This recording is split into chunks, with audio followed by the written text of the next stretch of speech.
오후의 시작, 세상의 모든 정보. 안녕하세요. 아나운서 임지웅입니다. 더불어민주당 문진석 의원에게서 인사청탁을 받은 문자가 공개돼 논란에 휩싸인 김남국 대통령실 디지털 소통 비서관이 결국 사직서를 냈습니다. 대통령실이 사표를 바로 수리했는데요. 논란의 불씨는 사그라들지 않고 있습니다. 야권에서 이른바 현지 누나를 전면에 띄우면서 총공세에 나서고 있는데요. 이 내용 잠시 뒤 여의도 인포메이션 코너에서 자세히 살펴보겠습니다. 오늘 전국 대부분 기온이 영하권의 추운 날씨를 보이는데요. 이럴 때 더욱 주의가 필요한 질환이 있습니다. 바로 뇌혈관 질환인데요. 이 뇌혈관은 아주 작은 변화에도 민감하게 반응하는데 특히 겨울철에는 이 급격히 떨어진 기온으로 혈관이 수축하고 혈압이 상승하기 때문에 뇌혈관 질환 발병 위험이 크다고 합니다. 그래서 오늘 세모정 톡톡 상담소 라디오 주치 코너에서 이 뇌혈관 질환의 위험 신호와 또 예방법까지 자세히 살펴보고 상담도 해드리겠습니다. 궁금하신 분들 계속해서 함께해 주시기 바랍니다. 저희 방송은 KBS 1라디오 유튜브 채널을 통해서도 실시간으로 시청 참여하실 수 있습니다. 많은 관심 부탁드리면서 KBS 세상의 모든 정보 지금 시작합니다.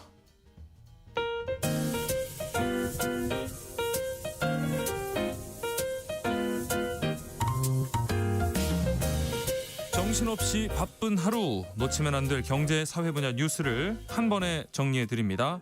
하프타임 뉴스. 먼저 이 시각 주식시장 상황부터 살펴보시죠. 장현재 시황캐스터 연결돼 있습니다. 안녕하세요. 안녕하세요. 자, 코스피가 어제 4,020대에서 장을 마쳤고요. 이게 3거래일 만에 하락 마감한 건데 오늘은 다시 조금 오르고 있는 것 같던데요? 네, 맞습니다. 코스피 일단 상승 쪽으로 가닥을 잡아가고 있습니다. 현재 0.83% 오르면서 4,062포인트 기록하고 있습니다. 외국인과 기관이 쌍끌이 순매수하면서 지수의 상승을 주도하고 있는데요. 외국인이 3천억 원 넘게 순매수하고 있고 기관 역시도 4,872억 원 사닥 포지션 취하고 있습니다. 현재 개인만 홀로 7,470억 원 팔아냅니다. 시가총액 상위 종목 중에서는 오늘도 현대차가 가장 큰 폭의 상승세 기록 중입니다. 현재 7.2% 강세인데요. 미국의 관세 인하 조치 소급 적용으로 투자 심리가 개선된 가운데 지배구조 개편 기대감까지 커지고 있습니다. 자, 코스닥 지수 흐름도 짚어주시죠. 현재 분위기 어떻습니까? 네, 코스닥 시장은 상황이 반대입니다. 낙폭이 점점 커지고 있습니다. 현재 1% 넘게 빠지면서 920선에서 움직임 보여주고 있습니다.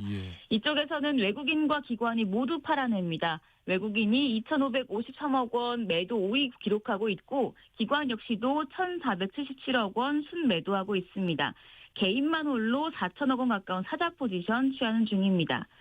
시가총액 상위 종목 중에선 시가총액 1위인 알테오젠이 급락하면서 지금 지수의 하락을 주도하고 있습니다. 네. 13% 넘게 빠지고 있는데요. 독일 법원이 알테오젠의 기술이 적용된 미국 머크의 항암제 키트루다 SC의 독일 내 판매를 중단하라고 명령했던 소식에 타격을 받고 있습니다. 네. 그렇다면 오늘 장에서 눈에 띄는 종목은 어떤 게 있을까요? 네, 오늘은 원자력 발전 관련주가 상승합니다.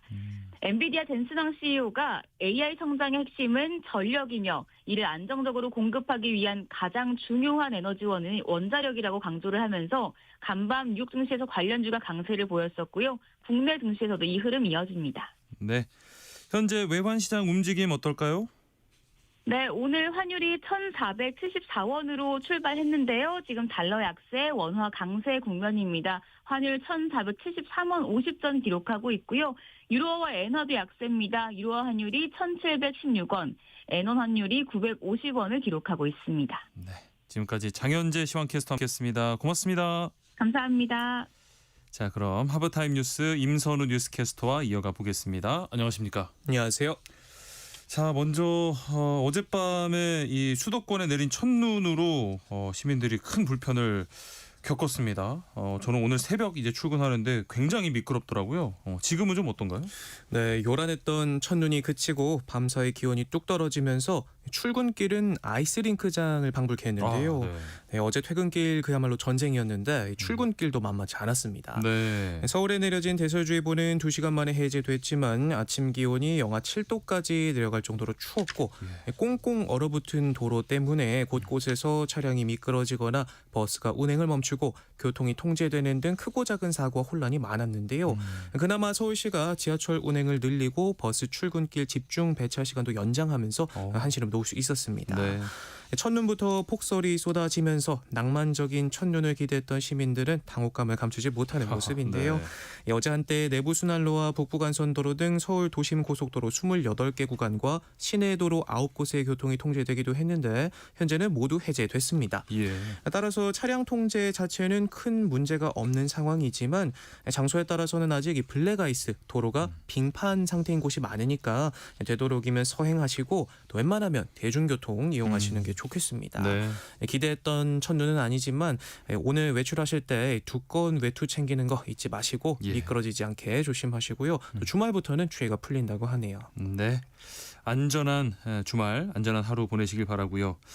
자, 그리고 이재명 대통령이 손정희 이 소프트뱅크 회장과 만남을 갖는다는 소식 짚어주시죠. 네, AI 3대 강국을 목표로 내건 이재명 대통령이 업계 큰손 손정희 회장과 조금 전 마주 앉았습니다. 네. 오픈 AI 샘 올트먼 CEO 또 AI 시장을 쥐락펴락하는 젠슨 황 엔비디아 CEO와 잇따라 접견한 데 이어서 이번엔 트럼프 대통령이 직접 밀고 있는 이 미국의 초대형 인공지능 인프라 프로젝트 스타게이트의 중심점 역할을 하고 있는 소프트뱅크의 수장과 만남을 가진 건데요.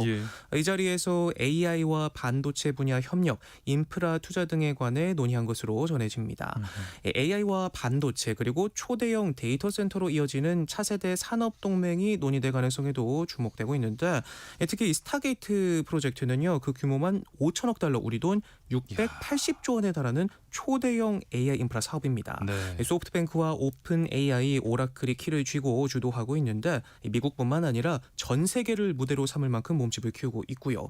또 여기에 삼성전자, SK하이닉스가 한 배 올라 더 큰 주목을 받기도 했죠. 네. 또 최근에는 이재명 대통령의 아랍에미리트 국빈 방문을 계기로 우리 기업들이 현지 스타게이트 프로젝트에 참여하기로 한 만큼 관련 사업에 대해서도 의견을 교환한 걸로 보입니다. 최근 AI 거품론에도 이 빅테크들은 아랑곳 않고 빚까지 내가면서 여전히 투자에 열을 올리고 있는데 네. 이번 만남이 AI를 중심으로 한 이 K 반도체 슈퍼사이클의 또 다른 촉매제가 될 수 있을지 기대가 됩니다. 자, 다음은 쿠팡 사태 관련된 이야기 짚어보겠습니다. 정부가 지금 긴급 조사에 들어갔는데 이번에는 이 복잡한 계정 탈퇴 절차가 또 도마 위에 올랐다고요? 네, 전례 없는 개인정보 유출 사태로 탈퇴하려는 이용자들이 많은데 네. 빠져나가지 못하도록 이 절차를 복잡하게 만든 건 아니냐는 지적이 나오고 있습니다. 예. 얼마나 복잡하길래 미로 같다는 이야기까지 나오나 제가 직접 한번 해봤더니요. 오, 네. PC에서 탈퇴하려면 개인정보도 수정을 해야 하고요. 비밀번호에다가 이용 내역 확인에 설문조사까지 모두 7단계를 거쳐야 합니다. 아이고, 네. 네, 이해 당국은 이 같은 탈퇴 경로가 관련법상 금지된 이용자의 해직권 제한 행위에 해당하는지 들여다보기로 했는데요. 위법 행위로 확인이 되면 과징금과 시정명령 부과 등 엄정 조치할 계획이라고 하고요. 또 까면 깔수록 문제들이 더 발견되고 있는데 예. 쿠팡이 지난해 회사 이용 약관에 서버 불법 접속 등으로 인한 손해에 대해서 책임을 지지 않는다는 면책 조항을 넣은 사실도 알려졌습니다.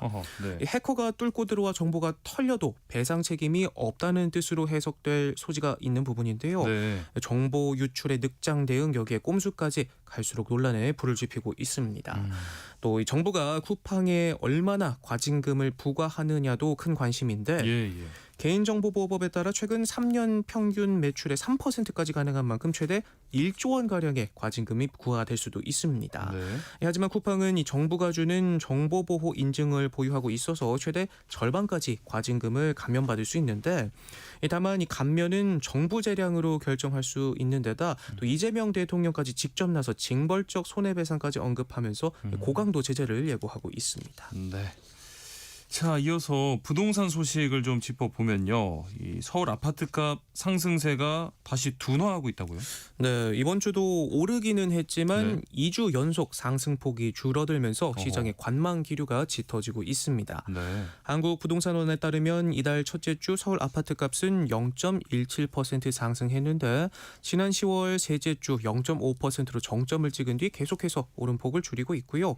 특히 서울 25개 자치구의 19곳이 상승폭이 줄어들거나 유지한 것으로 나타났습니다. 네. 전세 시장도 매매 흐름과 비슷하게 가고 있는데 지난주에 이어 이번 주도 0.14% 올라 2주 연속 상승폭을 유지했지만 지난달 중순까지 3주 연속으로 0.15% 올랐던 것과 비교하면 오름세가 약해졌습니다. 네. 다만 역세권이나 대단지 등 여건이 좋은 단지 또 재건축 추진 단지에서는 여전히 가격이 오르면서 전체 상승률을 떠받치고 있는데 전문가들은 시장에서 거래량이 줄고 불확실성이 커지는 가운데 매매와 전세 시장 모두 강세 속 둔화 국면에 들어섰다 평가하고 있습니다. 네. 이런 가운데 국세청이 이 아파트 증여 꼼수를 잡겠다면서 칼을 빼들었다고요? 네, 이른바 부모 찬스로 비싼 아파트를 물려받고서는 세금을 제대로 내지 않는 편법이 더욱더 교묘해지면서 국세청이 팔을 걷어붙였는데요. 예. 한강벨트 아파트 증여 사례들을 전수조사하기로 했습니다. 어허. 실제 사례를 짚어보면 평소 아는 감정평가 법인을 통해서 아버지에게 증여받은 60억짜리 아파트를 39억 원이라고 속여 증여세 신고를 한 케이스도 있는데 아하. 이런 꼼수 증여가 많다고 합니다. 예. 올해 서울 지역 아파트 등 집합 건물의 증여 건수는 7,700여 건으로 3년 만에 최대치를 찍었는데 네. 이 중 미성년자가 증여받은 건수도 2022년 이후 최대 수준으로 나타났고 또 이 중 절반 이상이 강남 4구와 마용성에 몰리면서 결국 국세청이 강남 4구와 마용성 아파트 증여 2천여 건을 대상으로 전수 검증에 나서기로 했습니다. 네. 정부가 이렇게 특정 지역의 증여세 신고 내용을 전수 검증하는 건 이번이 처음인데 특히 부모의 대출까지 함께 넘기는 이 부담부 증여를 집중 점검할 예정이라고 하고요. 부동산 시장이 안정될 때까지 전수 검증을 계속하겠다는 방침입니다. 네, 뭐 서울을 비롯한 이 수도권 집값이 그래도 크게 오르면서 덩달아서 자산 격차도 역대 최고 수준으로 벌어졌다고요. 네, 돈을 번다고 가구당 평균 자산은 늘었는데 네. 이 늘어난 몫이 부동산을 가지고 있는 사람들에게 집중되면서 아하. 자산 격차는 더 크게 벌어졌습니다. 예. 국가데이터처의 자료를 보면 순자산 상위 20% 가구의 평균 자산은 17억 4,500만 원으로 집계됐는데 하위 20% 가구보다 무려 45배가 많은 걸로 집계가 됐습니다. 네. 네, 전년도 조사에서 약 42배 차이였는데 격차가 더 벌어졌고 네. 또 이 불평등 정도를 나타내는 지니 계수도 2012년 통계 작성 이후 최고치를 기록했습니다. 아이고. 상위 10% 가구가 전체 순자산의 절반 가까이를 차지했을 정도인데 네. 자산뿐 아니라 소득 불평등도 3년 만에 나빠졌습니다. 지난해 상위 20% 소득은 8,800만 원으로 하위 20%보다 6배 가까이 많았는데 예. 역시 전년도 5배 넘게 더 커진 걸로 나타났습니다. 아하. 네. 내수가 위축된 데다 상대적으로 소득이 낮은 청년층의 고용 한파가 이어진 게 복합적으로 영향을 미쳤다는 분석인데 이 정도면 유전무죄, 무전유죄를 넘어서 유가무죄, 무가유죄라는 생각까지도 듭니다. 집이 항상 문제죠. 집이 문제입니다. 네. 다음 소식으로 넘어가 보겠습니다. 이 폐륜 방지 연금법이라고 해서 이 부양 의무를 위반한 부모에 대해서 유족연금 수급을 제한하는 법이 내년 시행된다고요? 네, 흔히 드라마에서나 보던 일이라고 생각하실 텐데 네. 어린 자식을 버리고 연락 한 번 없다가 그 자녀가 사망하자 수십 년 만에 나타나 내가 낳은 부모니 유산을 달라 소송을 거는 비정한 부모 실제로 존재한다고 합니다. 예. 하지만 이렇게 말도 안 되는 이 불합리한 상황 이제 국민연금제도 내에서 완전히 사라지게 되는데요. 부양 의무를 위반한 부모에 대한 유족연금 수급을 제한하는 내용을 담은 국민연금법 개정안이 최근 국회 본회의를 통과했습니다. 예.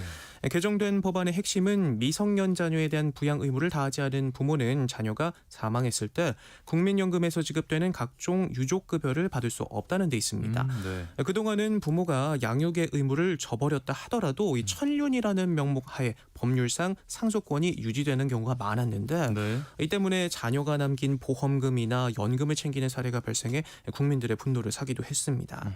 하지만 이번 법 개정으로 이러한 얌체 수급에 강력한 제동이 걸리는 건데 예. 지급이 제한되는 범위도 유족연금부터 반환 일시금, 사망 일시금 등 포괄적입니다.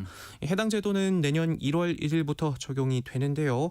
자격을 갖추지 못하면 혜택도 없다는 이 사회적 정의 그리고 국민의 법 감정을 공적 연금 제도에 명확히 반영했다는 점에서 의미가 커 보입니다. 네. 자, 다음은 국내 이 비만 치료제 시장 소식입니다. 뭐 비만 치료제 시장이 갈수록 뜨거워지는데 먹는 마운자로 고용량 위고비가 곧 출시된다고요? 네, 업계 1, 2위를 다투는 일라이릴리와 노보노디스크가 각각 초강수를 꺼내든 모습인데요. 네. 일라이릴리의 먹는 비만 치료제 일명 먹는 마운자로가 내년 국내 도입을 준비하고 있습니다. FDA 승인 절차가 마무리되면 바로 출시가 가능하다고 하고요. 예. 여기서 그치지 않고 마운자로의 고용량 제품도 같은 기간 한국 출시가 예정돼 있는데 당뇨병 보조 치료제로 사용할 수 있다는 점에서 건강보험 적용을 받기 위한 첫 관문까지도 통과해 주목을 받고 있습니다. 네. 또 위고비로 대박을 터뜨린 노보노디스크 역시 이에 질세라 하루 한 알 먹는 비만 치료제 개발에 속도를 내고 있고 고용량 위고비 승인 결과도 조만간 나올 걸로 보이는데요. 여기에 한미약품이 셀트리온 등 국내 기업들까지 경쟁에 뛰어들면서 비만 치료제 시장 경쟁은 한층 더 치열해질 것으로 보입니다. 네. 방금 전 앞서 이재명 대통령이 소프트뱅크 손정희 회장 만난다는 소식 전해드렸는데 이 자리에서 이 대통령이 인공지능 역량을 상하수도처럼 모든 국민이 누리는 초보적 인프라로 활용할 수 있을 것이다. 이렇게 말했다고 하는 소식까지 전해드리면서 하브타임 뉴스 마치도록 하겠습니다. 임선우 뉴스캐스터와 함께했습니다. 고맙습니다. 고맙습니다. KBS 라디오 세상의 모든 정보 함께하고 계신 지금 시각은 12시 36분입니다. 이 시각 교통정보 알아보겠습니다. 네, 이 시각 교통정보입니다. 어제 퇴근길은 말할 것도 없고요. 오늘 출근길에도 고생 많으셨을 텐데요. 수도권에 내린 눈으로 얼어있는 도로가 많습니다. 소통이 원활하더라도 절대 방심하시면 안 되는 이유입니다. 서울시내 강변북로 일산 쪽입니다. 영동대교에서 성수대교 쪽으로 가는 길인데요. 1차로 쪽이 얼어 있습니다. 일대로 차량들 속도가 떨어지고 있는데요. 사고 나지 않도록 조심히 이동하셔야겠습니다. 한편 경부고속도로 부산 쪽으로 충청 지역입니다. 목천 일대로 속도 떨어지고 있습니다. 더 가서는 옥천 휴게소 부근에서 옥천 1터널 쪽으로 정체가 심한데요. 여기는 작업 때문입니다. 그리고 중앙고속도로 부산 쪽으로는 금대 2터널 부근에서 도로 포장공사하고 있습니다. 2km가량 여파를 받고 있습니다. KBS 교통정보센터에서 이현입니다.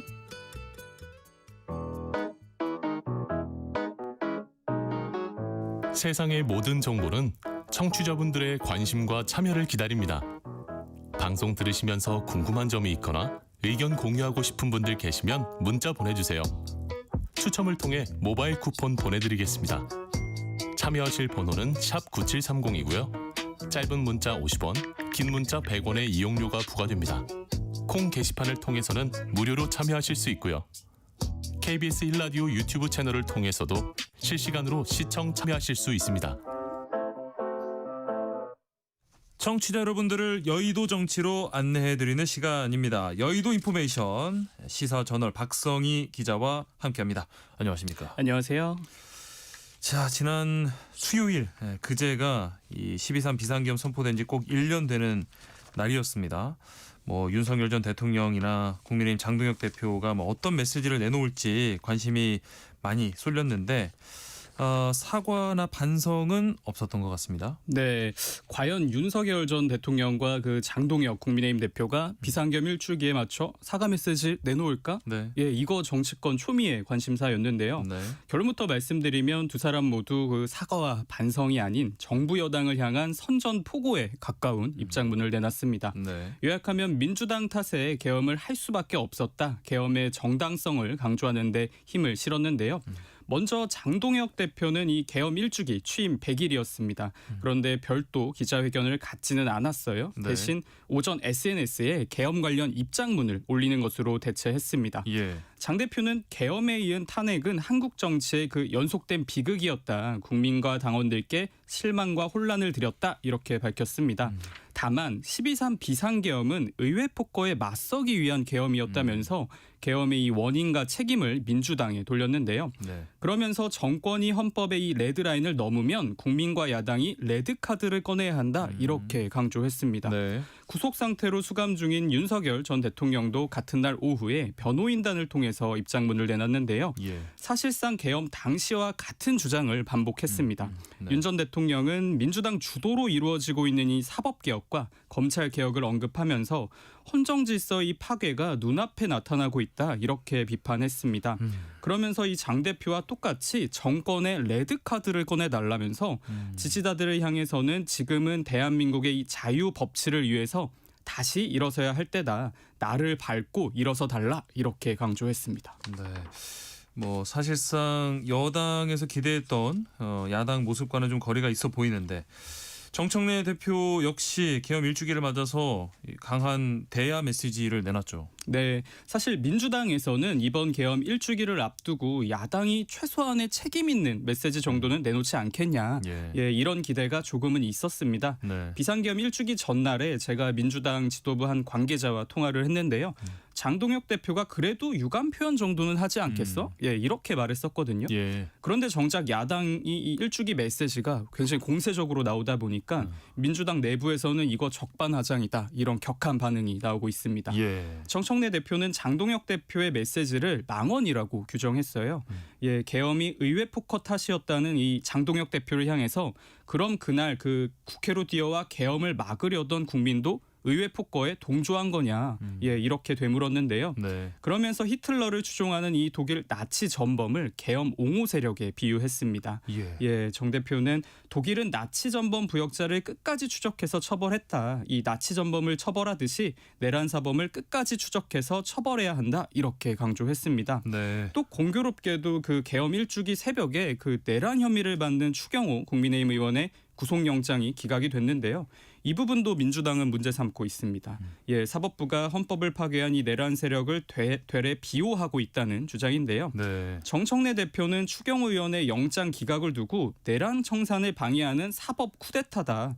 이걸 보면 내란은 아직 끝나지 않았다. 이렇게 비판했습니다.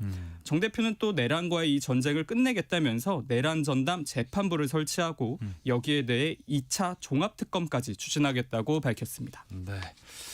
이 특검 종료 앞두고 민주당이 이 내란 전담 재판부 또 2차 특검 다시 꺼낸 건데 각각 어떤 조치인지 좀 살펴볼까요? 정치권에서 이 흐름을 어떻게 보고 있나요? 네, 원래 민주당은 그 지난 6월에 3대 특검법을 통과시킬 때만 해도 연내 이 내란 관련 수사를 마무리하고 다음은 민생으로 좀 빠르게 넘어가겠다 이런 분위기였습니다.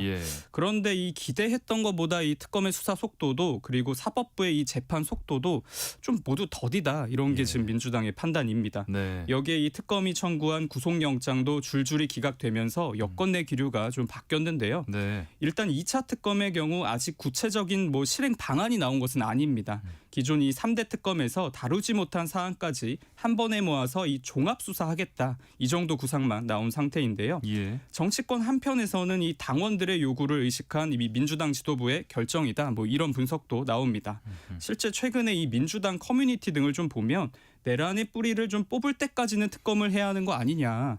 내란 세력 죄 밝히는 게 왜 국력 낭비냐. 이런 의견들이 굉장히 많습니다. 내란 전담 이 재판부 설치는 구상을 넘어서 이 구체적인 실행 방안까지 나왔는데요. 네. 이미 관련 법안이 계엄 일주기 당일에 법사위를 통과했습니다. 이 법안에 따르면 내란 전담 재판부는 1심, 2심마다 최소 2개씩 전담부를 두고 또 내란 전담 이 영장 판사까지 새로 임명하는 구조입니다. 그렇죠. 구속 기간도 기존 6개월에서 최대 1년까지 가능하도록 늘렸는데요. 재판부 이 추천위원회는 헌재 사무처장과 그리고 법무부 장관, 이 판사회의가 추천한 9명으로 구성됩니다. 정치권에서 이 가장 주목하는 부분은 현재 진행 중인 이 윤석열 전 대통령 내란 1심을 이 내란 재판부로 보낼지 말지를 기존 지기현 재판부가 직접 선택할 수 있도록 한 조항입니다. 민주당은 이를 근거로 내란 재판부 설치가 기존 뭐 내란 관련 재판을 방해하려는 시도가 아니다 이렇게 강조하고 있습니다. 뭐 아무래도 국민의힘 반발이 만만치 않을 것 같은데 현재 야당은 어떤 입장일까요? 네, 야당의 반발 뭐 상당히 거셉니다. 앞서 민주당이 국민의힘을 나치 전범에 비유하며 비판했었는데 국민의힘도 이 내란 전담 재판부 설치를 두고 이게 나치 특별재판소와 다르지 않다. 예, 이렇게 그대로 맞받았습니다. 네. 입법부가 이 사법부의 독립성을 침해했다는 주장인데요. 국민의힘은 어제 헌법학자들과 긴급 세미나도 열었습니다. 예, 이 자리에서 장동혁 대표는 정권이 마음에 드는 판사만 골라 앉히려 한다. 내란 특별재판부는 이 사법부 독립을 무너뜨리는 마지막 관문이 될 것이다. 이렇게 비판했습니다. 네. 법이 통과될 경우에 헌법재판소의 이 위헌 법률 심판을 청구하겠다는 입장도 밝혔는데요. 네. 세미나에 참석한 송원석 국민의힘 원내대표는 법사위 처리 과정에서 여당이 야당 의견을 막았다고 주장했습니다. 그러면서 뭐 전문가 의견도 듣기 싫어하는 정권이다 이렇게 비판했는데요. 네. 나경원 의원은 나아가서 입법에 의한 내란이다. 예, 이렇게 수위 높게 반발했습니다. 이외 조국혁신당은 내란 전담 재판부 이 필요성에는 동의하고 있습니다. 다만 조건부 찬성 의사를 밝혔는데요. 네. 법률가인 이 조국 대표는 판사 추천 과정에 법무부가 참여하는 조항을 문제 삼았습니다. 아하. 예, 명백한 위헌 소지가 있다는 건데 이 일부 조항의 수정이 반드시 필요하다 이렇게 강조했습니다. 네. 뭐 연말까지 이 여야 충돌이 계속되는 모습인데 뭐 대통령실의 입장은 뭘까요? 네, 이재명 대통령 평소에는 여야의 이 협치와 통합 굉장히 강조해 왔는데 그렇죠. 하지만 이 비삼계엄과 관련해서는 비교적 수위가 굉장히 센 입장을 내놓고 있습니다. 네. 예, 이 대통령은 계엄 1주년 특별 성명에서 헌정 질서를 파괴하고 전쟁까지 획책한 이 무도함은 반드시 심판받아야 한다 이렇게 강조했습니다. 또 이 계엄 수사를 암 치료에 빗대면서 예. 적당히 묻어두면 반드시 재발한다.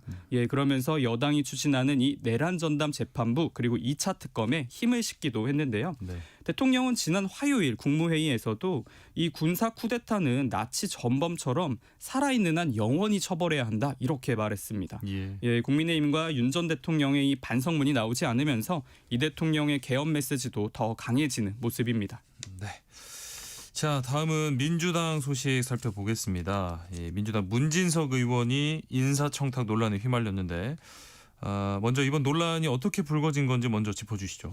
네, 이번 논란은 이 민주당 원내운영 수석 부대표인 문진석 의원과 그리고 김남국 대통령실 디지털 소통 비서관 사이의 이 텔레그램 대화 내용이 외부에 노출되면서 불거졌습니다. 예. 먼저 이 관계를 좀 봐야 되는데 문 의원과 김 비서관은 중앙대 선후배 사이로 알려져 있습니다. 예, 평소에 호영호재하면서 예. 굉장히 가까운 사이로 알려져 있는데요.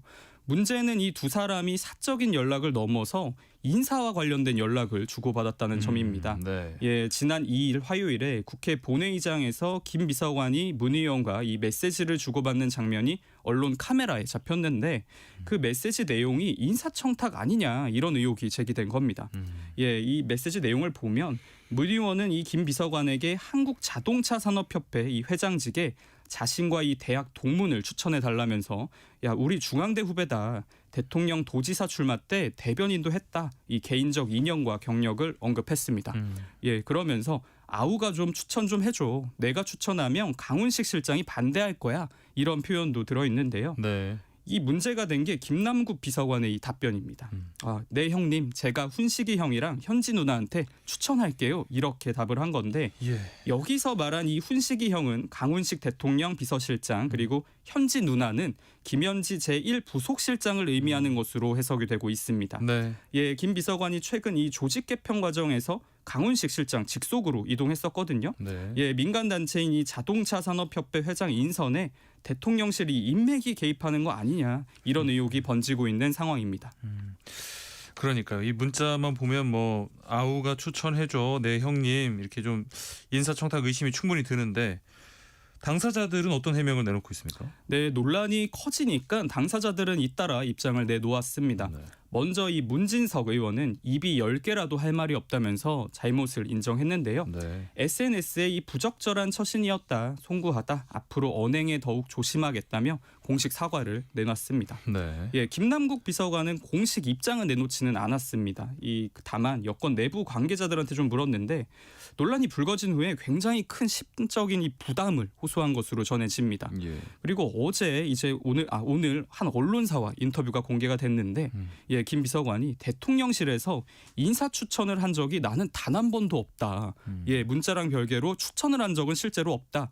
그런데 이 부패한 사람으로 오해를 받으니까 착잡하다. 이런 심경을 전했다고 합니다. 네. 결국 김 비서관 어제 사직서를 제출했고 대통령실은 즉각 수리했습니다. 예. 그리고 이 문자 이름이 언급된 김현지 실장도 어제 한 언론사와 인터뷰를 가졌거든요. 네. 예, 전화통화 인터뷰를 했는데 나는 아주 유탄을 맞은 거다. 이렇게 억울한 심경을 밝혔다고 해요. 예. 예, 김 실장은 김 비서관이 문자 메시지에서 현지 누나라고 표현했는데 사실 우리는 누나 동생 하는 사이가 아니다. 이렇게 선을 그었다고 합니다. 네. 예, 김 실장은 또 대통령실의 이 실질적인 인사 권한을 내가 갖고 있지 않다면서 이 자리가 어렵다. 언행을 그래서 항상 조심해야 한다. 이렇게 토로한 것으로 전해집니다. 뭐 대통령실에서도 입장을 밝혔죠.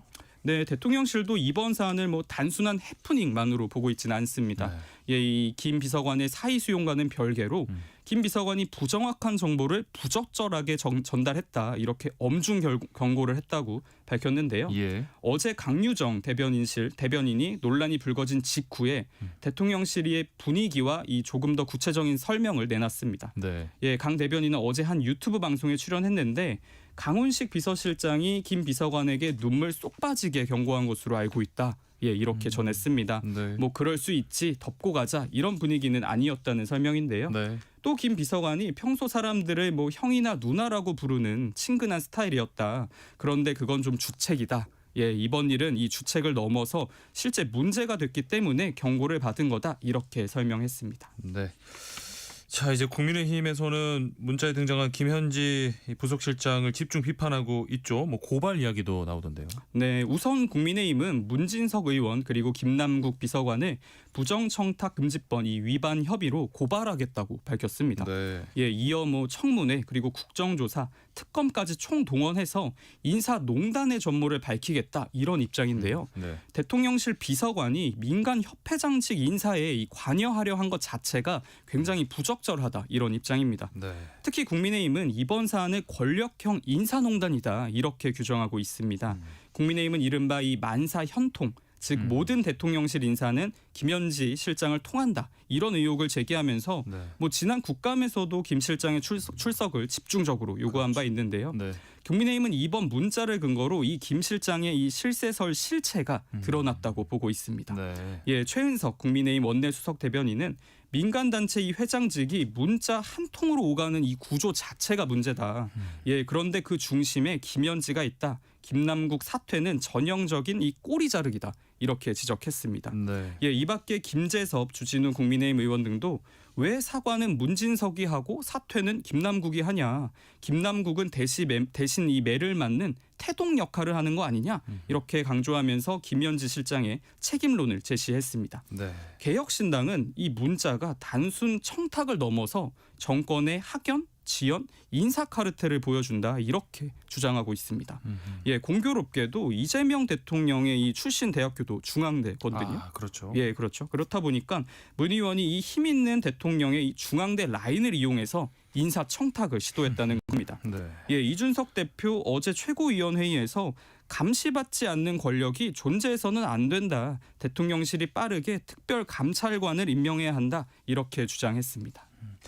뭐 민주당 내부 반응도 궁금한데요. 민주당 안에서도 좀 우려의 목소리가 나오죠. 예, 그렇죠. 일단 도덕적, 정치적으로는 아쉬움이 좀 있어도 법적 조치나 이 감찰로 갈 사안은 아니다 이런 입장입니다. 네. 민주당 지도부는 문 의원이 부적절한 처신을 한 것은 좀 인정하면서도 친한 동생에게 한 부탁 정도지 이걸 뭐 외압이나 금전 거래를 통한 인사 청탁까지는 볼 수 없다는 겁니다.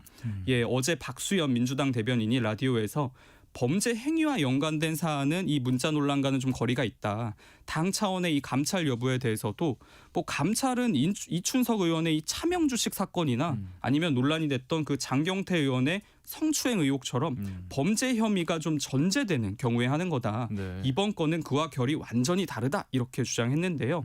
강두구 민주당 의원도 오늘 SNS에 세상이 돌을 던져도 김남국과 동지로서 함께하겠다 이렇게 지지 의사를 밝히기도 했습니다. 네. 다만 당한 분위기가 모두 같지는 않습니다. 일부 의원들 사이에서는 좀 조심스럽다 이런 우려도 나오는데요. 네. 아무래도 문 의원이 원내 운영 수석 부대표라는 직함을 갖고 있다 보니까 네. 이 사안을 가볍게 봐서는 안 된다는 주장입니다. 예, 어제 민주당 몇몇 의원들과 저도 통화를 했는데 국민 눈높이에서 충분히 문제로 보일 수 있다. 우리가 이 비판해왔던 기준과 원칙이 같이 흔들릴 수 있다. 이런 우려를 표했습니다. 앞으로 이 대통령실과 민주당 지도부의 후속 대응 여부에 따라서 이번 논란의 파장의 크기 달라질 것으로 보입니다. 네. 여의도 인포메이션 오늘 여기까지 하겠습니다. 시사저널 박성희 기자와 함께했습니다. 고맙습니다. 감사합니다. KBS 라디오 세상의 모든 정보 1부 순서 여기서 마무리하고요. 이어지는 2부에서는 오늘의 뉴스, 세모정 톡톡 상담소 라디오 주치, 또 여행 안내소 코너를 준비하고 있습니다. 계속해서 많은 청취 부탁드리겠습니다. 1시에 다시 돌아오겠습니다.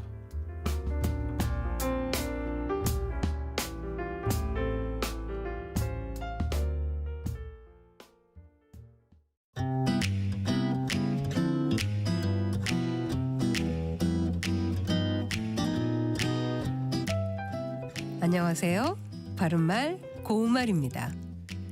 KBS 1텔레비전에서 방송되고 있는 우리말 겨루기에서 나왔던 문제를 짚어보겠습니다. 오늘은 제시되는 4개의 관용구에 공통으로 들어가는 서술어를 맞히는 문제입니다. 값을 이리하다, 맥을 이리하다, 바닥을 이리하다, 재미를 이리하다. 여기에서 이리하다에 공통으로 들어가는 두 음절로 된 동사는 무엇일까요? 출연자의 답에 놓다, 보다, 짚다, 치다가 있었는데 이 중에서 보다가 정답입니다. 관용구 값을 보다는 사려는 물건의 값을 어림하여 보다라는 뜻으로 나는 그 물건을 너무 싸게 값을 보아서 가지고 간 돈이 모자랐다 같이 말할 수 있습니다. 맥을 보다는 맥박의 빠르고 느림을 살펴보다라는 뜻과 남의 눈치나 뜻을 살펴보다라는 뜻이 있습니다. 예를 들어 손목을 잡고 맥을 보다. 가만히 맥을 보니 남편은 싸웠는지 옷이 찢어지고 얼굴에 상처가 있었다처럼 쓸 수 있습니다. 또 바닥을 보다에는 미천이 다 없어지다와 끝장을 보다라는 뜻이 있습니다. 이제 곧 바닥을 보게 되는데 들어올 돈은 없고 이거 정말 큰일이군. 또는 한 번 시작한 일이니 바닥을 보아야지 중도에 그만둘 수는 없다. 이렇게 표현할 수 있습니다. 그리고 재미를 보다는 어떤 성과를 올리다를 뜻합니다. 지금까지 바른말 고운말 아나운서 국혜정이었습니다.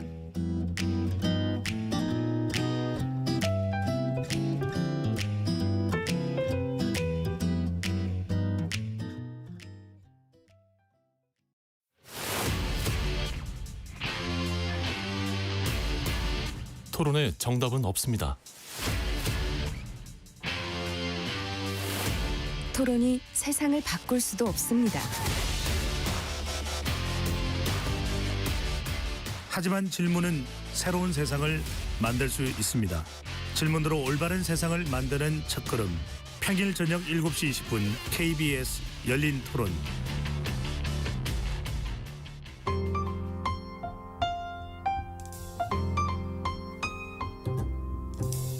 어떤 하루 보내고 계신가요? 눈코 뜰 새 없이 바쁘게 지나가는 한 주. 따뜻한 시선으로 하루를 마무리합니다. 당신을 위한 지식 쉼터. 오늘 밤 일라디오. 월요일부터 금요일. 매일 밤 10시 5분에 시작합니다.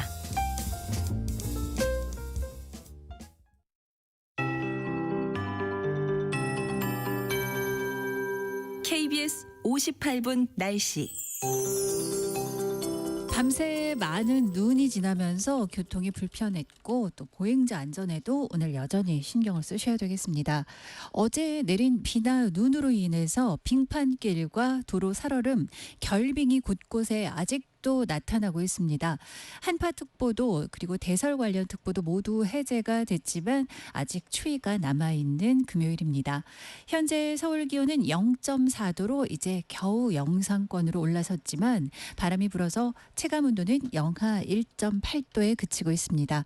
오늘 낮 최고 기온 서울 2도까지 오르겠습니다. 앞으로 1, 2도 정도는 더 기온이 오를 텐데요. 어제와 비교했을 때는 2도 정도 낮겠습니다. 세종이 5도, 대전 6도, 광주, 대구 7, 부산, 강릉 8도 등 전국이 1도에서 9도 분포를 보이면서 오늘도 낮 기온 대부분 5도 안팎의 한 자릿수에 머물겠습니다. 내일은 서울의 아침 기온이 영하 1도로 출발하겠고 낮 기온도 8도까지 오르면서 전국 대부분 오늘보다 기온이 높아져서 강추위가 내일부터 누그러지겠습니다.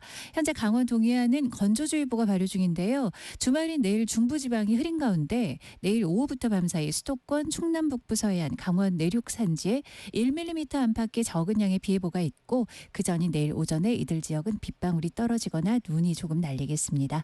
지금 서울 기온 0.4도입니다. 최영우였습니다.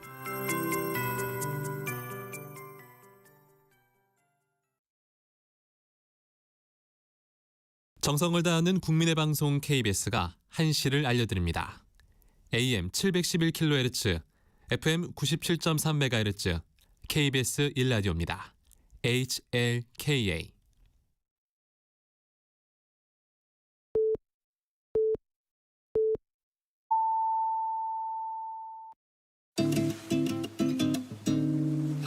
나른한 오후를 책임질 영양 만점 지식 비타민.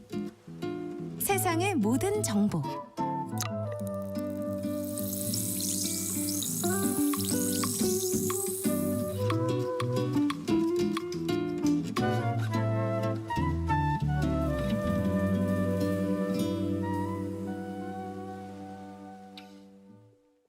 KBS 라디오 세상의 모든 정보 2부 시작합니다. 오늘 2부에서는 정치 국제 이슈를 전해드리는 오늘의 뉴스 하고요. 세무정 톡톡 상담소 금요일 코너 라디오 주치의가 기다리고 있습니다. 오늘은 겨울철에 급증하는 뇌혈관 질환, 그 주요 증상과 종류, 또 위험 요인과 예방법까지 여러분의 건강을 지킬 모든 정보를 짚어드리겠습니다. 관련해서 궁금한 점 있으신 분들은 미리 문자 보내주시면 되는데요. 저희가 추첨을 통해서 커피와 베이글 모바일 쿠폰도 보내드리고요. 상담도 해드립니다. 문자 보내실 곳은 샵 9730번입니다. 짧은 문자는 50원, 긴 문자는 100원의 정보 이용료가 있고요. 콩 게시판에선 무료로 참여하실 수 있습니다. 그럼 먼저 라디오 정보센터 뉴스 전해드립니다.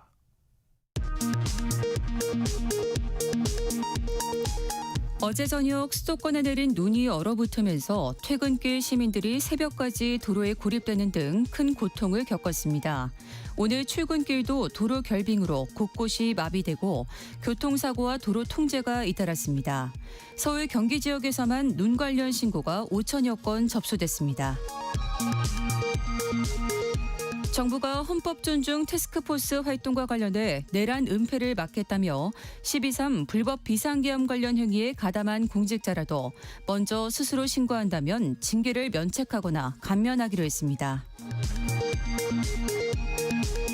김건희 씨에게 고가 가방을 사준 김기현 국민의힘 의원 배우자 이모 씨가 청탁금지법 위반 혐의 피의자 신분으로 특검에 소환됐습니다.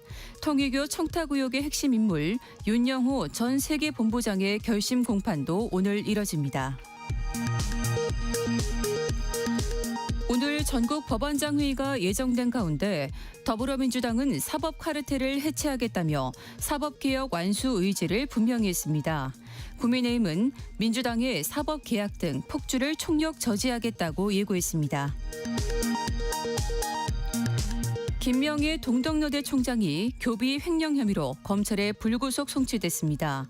학교 측은 모두 총장의 사적인 일이 아니라 학교의 운영 관련 비용이었다고 반박했습니다.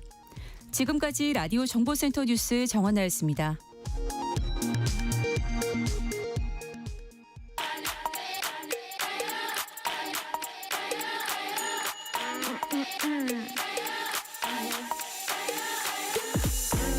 혹시 뉴스 빠뜨리셨나요? 한낮에 전해진 소식들 꼼꼼히 정리해드리겠습니다. 오늘의 뉴스 조현정 시사평론가와 함께합니다. 안녕하십니까? 네, 안녕하세요. 자, 잡음이 있던 더불어민주당의 1인 1표제 당헌 당규 개정안이 어제 당무위원회를 통과했습니다. 오늘 당 중앙위 투표를 거쳐서 확정지을 방침이라고요? 네, 이번 개정안은요.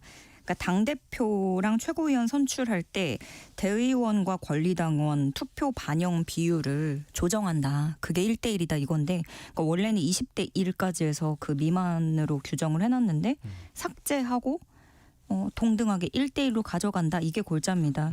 그런데 여기서 이제 당원들의 불만이 상당한 게 뭐냐면 그 정청래 대표 사퇴를 촉구하는 집회가 몇 주 전부터 당사 앞에서도 계속 이어질 정도로 반발이 있거든요. 그러니까 이 반대를 하는 당원들은 이런 식으로 문을 열어버리면은 이게 뭐 통일교냐 신천지냐 라는 것이 얼마든지 뭐 조작이라든가 이런 거 가능한 거 아니냐 이렇게까지 얘기를 하는 거고 또 무엇보다 지역 배분 보정이 안 된다는 점이 큰 문제예요. 예를 들면은 뭐 민주당으로 치면은 영남이라든가 이런 당세가 약한 지역에서는 의견이 소외될 수 있는 거죠. 그렇죠. 그래서 앞서서 당원 1000여 명이 이것을 무효로 해달라면서 가처분 신청을 냈었는데 법원에서 이걸 받아들이지 않았습니다.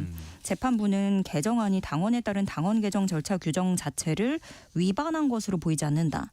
민주적 절차 원칙을 위반한 중대한 하자가 있다고 단정하기도 어렵다라고 밝혔습니다. 그러니까 이 규정이 절차상으로나 뭐 규정상으로나 이론적으로는 지켜졌다라는 취지로 법원이 그렇게 판단을 한 겁니다. 네. 자, 이렇게 가처분 신청 기각되면서 정청래 대표 계획대로 오늘 이제 중앙위를 열고 개정안을 의결할 수 있게 된 거네요. 네, 오늘 오전 9시에 중앙위 개최를 했고요. 오전 10시 30분부터 오후 3시까지 온라인 투표를 진행합니다. 민주당은 이 전략 지역에 대한 가중치를 둘 수 있도록 하는 수정안으로 상정 의결할 것이라고 설명을 했어요. 그렇지만 가중치를 도대체 어떻게 구체적으로 부여할지는 당원 당규에 안 들어 있어서 이게 결국에는 유야무야 되는 거 아니냐, 미봉책이다 이런 우려가 나오고요. 영남 지역 민주당 사이에서는 사실 이 뭐 국민의힘도 그렇고 각 당마다 열세인 지역, 뭐 소외된 지역 이쪽은 활동하기 힘들어해요. 예, 그래서 영남 지역의 민주당 사이에서는 제2의 노무현 문재인은 앞으로 없는 거 아니겠느냐. 김대중 노무현 전 대통령으로부터 시작된 민주당의 20년 동진 노력이 한 번에 무너질 수 있다. 이런 목소리가 쏟아지고 있습니다. 어쨌든 간 이 당원 당규 개정 과정에서 뭐 오늘 무난하게 될 것 같긴 하지만 잡음은 분명히 있었고 불만이 또 점점 커지고 있어요. 그래서 어떻게 결론이 나도 당의 요동은 불가피할 거란 전망이고요. 계파 갈등의 시작이라고 저는 봅니다. 정청래 대표 사퇴를 요구하는 당원들은 이렇게도 얘기를 해요. 뭐 내란 재판이나 이런 거에는 성과도 없고 뭐 한 것도 없는 당대표가 자기 연임에만 일사천리다. 뭐 이렇게 얘기를 하고 있거든요. 근데 이게 정청래 대표 뭐 연임하는데도 유리하다고는 하지만 더 넓게 보면은 경선이나 이제 선거 때 권리당원의 그런 입김이 더 세지는 거라서 그럼 앞으로 의원들 선거 나갈 사람들도 정청래 노선을 타려고 할 것이다. 이렇게 보이고요. 그리고 이 권리당원의 지지를 받고 권리당원의 영향력을 키운다는 거는 공교롭게 정청래 대표는 이게 딴지를 민심으로 본다 이런 얘기를 했었잖아요.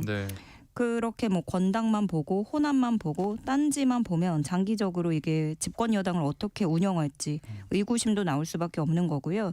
더 나아가서는 이제 당과 대통령실 간의 또 다른 엇박자라든가 잡음 발생할 가능성도 충분히 예고된 것으로 보입니다. 자, 그리고 어제 전해드렸는데요. 오늘 이 대법원 법원행정처가 정기 전국 법원장 회의를 열고요. 내란 전담 재판부 설치, 법 왜곡죄 도입 등에 대해서 논의한다고요? 네, 매년 12월마다 최고위 법관들이 모여서 여는 정기회의인데요.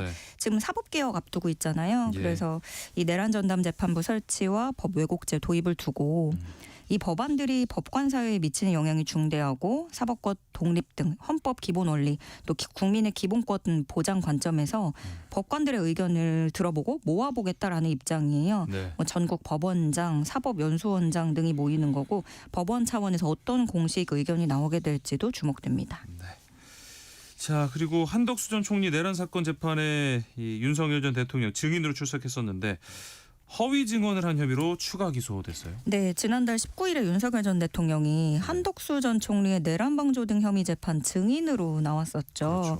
예, 이때 특검 질문의 대부분 증언을 거부했습니다. 네. 그런데 그 국무회의 비상계엄 선포 전에 열렸던 그 문제의 국무회의에 대해서 네.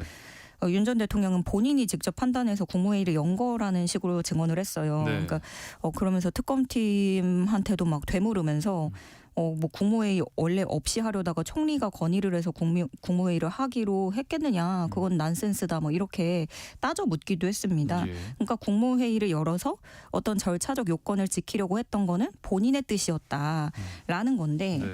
특검팀은 어떻게 보냐면 이미 한덕수 전 총리한테 15년 징역 구형을 하면서 그때 얘기를 했던 게 한덕수 전 총리가 비상계엄 요건을 충족하려고 국무회의를 열었다 이렇게 본 거잖아요. 전제가. 네, 그렇죠. 그리고 윤 전 대통령이 처음부터 국무회의를 열려고 했다면 국무위원을 처음에 몇 명 이렇게 불렀다가 추가되고 이런 식으로 되진 않았을 것이고 한덕수 전 총리의 건의를 받아서 그때 수정을 했기 때문에 계엄 선포 시간이 지연된 것이다. 특검팀은 이렇게 보고 있습니다. 네. 자, 그리고 윤석열 전 대통령은 이 고위공직자범죄수사처 수사 대상이었던 이종섭 전 국방부 장관을 이 호주 대사 임명에 도피시킨 혐의로 기소됐는데 이 사건 심리할 재판부가 변경됐다고요. 네, 그러니까 원래 배당됐던 재판부의 재판장이 네. 피고인 중에 한 명인 이시원 전 공직기강 비서관과 같은 대학 같은 학과 동기인 거예요. 아하, 네. 그래서 재판부는 재판의 공정성에 대한 오해, 우려가 있을 수 있다는 이유를 들었고 네. 이에 서울중앙지법이 재배당 사유가 있다고 판단을 해서 사건을 원래 형사합의 34부였던 걸 형사합의 22부에 재배당한 거고요. 네. 이 옮겨가게 된 형사합의 22부는 임성근 전 해병대 사단장 사건을 맡고 있고 그리고 대장동 개발비리 의혹과 관련해서 민간업자들의 1심 재판도 담당한 곳입니다. 예. 그 당시에 이 유동규, 남욱 등등 관련자들에게 실형 선고하고 전원 법정 구속했습니다. 네. 자, 그리고 김건희 여사 수사도 이루어지고 있는데 이 김건희 특검팀에 출석을 해서요. 고가 금품 수수 의혹에 관해서 3시간 정도 조사받고 나왔죠. 네. 어제 2시부터 대면 조사 받고 피의자 신문 조서 열람하고 해서 5시 15분쯤에 퇴실을 했는데 네. 구속 기소된 이후에 받은 두 번째 출석 조사입니다.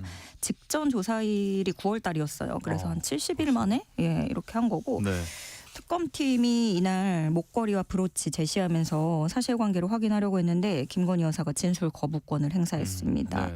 이 외에도 2022년에 이배용 전 국가교육위원장으로부터 그 금거북이 등을 받았다는 의혹, 또 로봇계 사업가로부터 청탁 대가로 시계를 받았던 의혹 이런 예. 것들도 다 물어봤지만 역시나 진술을 거부한 것으로 전해졌고요. 네. 이날 조사 내용 토대로 특검팀이 적용 법리 구성하고 또 공여자로 지목된 사람들을 피의자로 전환할지 이 여부를 결정할 예정으로 알려졌습니다. 네. 또 오는 11일에 김건희 여사 다시 소환해서 이때는 관저 이전 특혜라든가 이런 나머지 수사 대상 의혹에 대해서 캐물을 방침입니다. 네. 그리고 김건희 특검팀이 한동훈 전 국민의힘 대표에게 참고인 조사를 위해서 출석해달라 요구를 했는데 한 전 대표는 출석을 거부하는 것 같아요. 네, 그러니까 이거는 그 한동훈 전 대표 부르는 거는 윤석열 전 대통령 부부의 공천 개입 의혹 관련한 조사 때문이에요. 네. 특검팀이 이미 지난 8월부터 한동훈 전 대표와 조사 일정 협의를 시도하려고 했는데 뭐 전화, 문자 메시지, 우편에 일절 답하지 않았다라고 예. 설명을 했는데요. 이 특검팀이 공천 개입하고 관련해서 왜 한동훈 전 대표를 참고인으로 하느냐. 이거는 그 당시 여당의 당대표였잖아요. 네. 한동훈 전 대표가. 그리고 또 너무 잘 알려져 있다시피 윤석열 전 대통령하고 갈등이 표면에 있었고 네. 그리고 실제로 한동훈 전 대표가 예전에 언급했던 내용이 있습니다. 뭐라고 얘기를 했냐면 작년 총선 무렵 김상민 전 부장검사를 공천해달라는 요청을 받고 내가 거절하자 네. 윤석열 전 대통령과 갈등이 생긴 것이다. 라는 취지로 한동훈 전 대표가 언급을 했고 예. 이 부분을 특검이 주목하고 있는 겁니다. 근데 이제 공천을 해달라는 요청을 받았고 한동훈 전 대표 내가 거절했다라는 건데 여기에 누구를 공천해달라고 했느냐. 김상민 전 부장검사예요. 네. 이 사람은 그 이우환 화백의 그림을 예. 사서 건넸다라는 게 나온 거죠. 그렇죠. 그래서 이 공천 개입 의혹을 규명하기 위해서 반드시 확인이 필요한 사안이라고 특검팀을 보고 있는 건데 애초에 이 그림을 건넨 이후에 작년 40 총선 등을 청탁한 거라고 보는 겁니다. 네, 네. 그런데 이때가 한동훈 전 대표가 재임하면서 공천권을 행사했던 시기고요. 예. 그리고 이것이 사실은 김상민 전 검사랑 이거 다 보면 명태균 게이트하고도 연결이 되는데 아하. 총선 앞두고 그 김영선 전 의원 측에 압박을 넣었던 내용 이게 좀 녹취도 나오고 다 몇 달 전 작년에 나오지 않았습니까? 김상민 검사가 의창구에서 당선될 수 있도록 지원하라라고 윤 전 대통령 측에 압력을 넣은 정황이 나오면서 특검팀은 이거를 보겠다라면서 한동훈 전 대표를 이제 참고인으로 부르겠다는 겁니다. 하지만 이 한동훈 전 대표는 출석을 거부하고 있는 거고요. 네. 이 총선 당시 국민의힘을 이끈 사람으로서 경쟁 상대당이었던 민주당이 정한 김건희 특검의 분열 시도에 응하지 않을 것이다. 라고 밝혔고요. 네. 절차에 따라서 단호하게 컷오프한 공천에 대해 총선 경쟁 상대당이 단독으로 정한 정치적 편향 특검에게 더 보태줄 말이 없다라고도 얘기했습니다. 한동훈 전 대표가 이렇게 끝까지 거부를 하면은 이게 피의자 신분이 아니고 참고인 신분이라서 뭐 구인하거나 그럴 수는 없어요. 네. 그래서 끝내 출석하지 않는다면 특검팀은 조사 없이 피의자들 기소하고 증인 신청을 할 것으로 보이는데요. 네. 그러니까 한동훈 전 대표 며칠 전에 이 12.3 계엄에 대해서 고개 숙여서 사과를 했습니다. 네네. 그리고 계속 이런 스탠스를 이어가고 있는데 그렇지만 그 한덕수 전 총리하고 공동 운영하겠다고 했던 때가 있었거든요. 예. 그런 부분은 좀 지워지고 있다 이렇게 보이고 그리고 이 특검에 출석한다는 것에 이런 반응을 보이는 거는 사실 지금 국민의힘 내에서 그 한동훈 전 대표와 가족들이 연루됐다는 당계 논란, 당원 게시판 논란 이거 조사도 들어가는데 당원들의 시선을 좀 의식하지 않을 수 없어 보입니다. 네.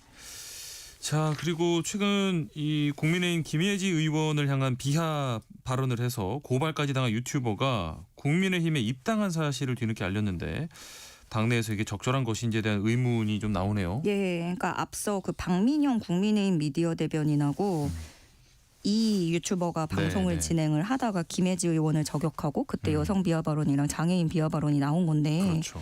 박민영 대변인의 발언도 수위가 셌는데 예. 이 사람은 유튜버다 보니까 더 세요. 예. 제가 다 옮기지는 못하지만 뭐 예. 장기 적출을 당해도 뭐 이러거나 네. 장애인 부축 에스코트용 액세서리 취급하는 거다. 김혜진은 진짜 장애인인 걸 다행으로 알아야 된다 등등의 훨씬 더 센 그런 것들이 너무 많고요. 네. 예. 그리고 본인이 입당하게 된 배경에 대해서 얘기를 하면서 이제 프락치들을 다 쳐내야 된다라는 건데 요 내용의 앞뒤로 다 문맥을 봤을 때 한동훈 전 대표, 한동훈계를 저격하는 거거든요. 네. 애초에 김혜지 의원을 저격했던 것도 친한계라는 이유가 네, 좀 그렇죠. 배경이 있었을 것이고 그러면서 이제 본인의 시청자들에게는 국민의힘 입당을 독려하면서 그래야 우리가 3개월 뒤에 투표도 하고 프락치들 몰아낼 수 있다. 이런 취지로 얘기를 한 거예요. 예. 근데 이제 여기서 그치지 않고 그럼 당연히 친한계에선 반발이 나올 수밖에 없어요. 네. 김종혁 최고위원이 그 지금 특히 뭐 이분이 친한계이기도 하지만 윤 전 대통령 등을 비판하는 발언을 했다는 이유로 지금 징계 심의에 넘겨졌단 말이에요. 네, 네. 근데 그런 발언을 해서 이유가 그 당의 명예를 실추시켰다라는 이유였거든요. 네. 그러니까 김종혁 최고위원은 그 도대체 당을 명예 실추시킨다는 그 기준이 뭐냐라는 거죠. 나에게 적용한 잣대를 저 유튜버 저 사람에게도 적용해라라는 취지로 따지는 거고 네. 이런 혐오 발언자를 입당시키는 것이야말로 당의 명예를 실추시키는 게 아니냐 이렇게 따지고 있습니다. 네. 마지막으로 소식 하나 짧게 또 보겠습니다. 일본 언론이 이재명 대통령이 내년 1월에 일본을 방문해서 다카이치 사나 일본 총리와 정상회담하는 방안 조율되고 있다라고 전했네요. 네, 마이니치 신문 보도인데요. 내년 1월 중순에 일본에 방문을 해서 일본 나라시에서 정상회담하는 쪽으로 조율되고 있다는 얘기입니다. 네.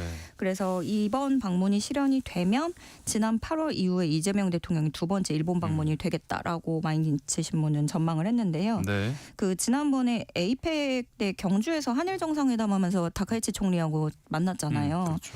근데 그때 이제 두 사람 이재명 대통령하고 다카이치 총리하고 대화를 했던 게 우리 앞으로 자주 보자. 네. 셔틀 외교도 계속 이어가자. 그리고 오셨으니 다음에는 이재명 대통령이 일본으로 갈 가겠다. 차례다. 네. 그런데 그때 도쿄 아닌 데서 보자. 우리 지방 그렇죠. 도시에서 보자. 이런 얘기를 했었거든요. 네. 나라현이 또 이 다카이치 총리의 고향이고요. 지역구이기도 합니다. 네. 오늘의 뉴스 여기까지 듣겠습니다. 지금까지 조현정 시사평론가와 함께했습니다. 고맙습니다. 네, 고맙습니다.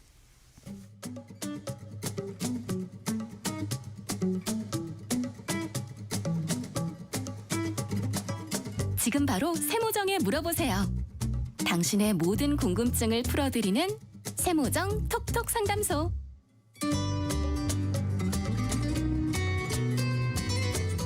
건강에 관한 모든 궁금증을 풀어드리는 시간입니다. 세모정 톡톡 상담소 라디오 주치의 가정의학과 오한진 전문의와 함께합니다. 안녕하십니까? 네, 안녕하셨어요?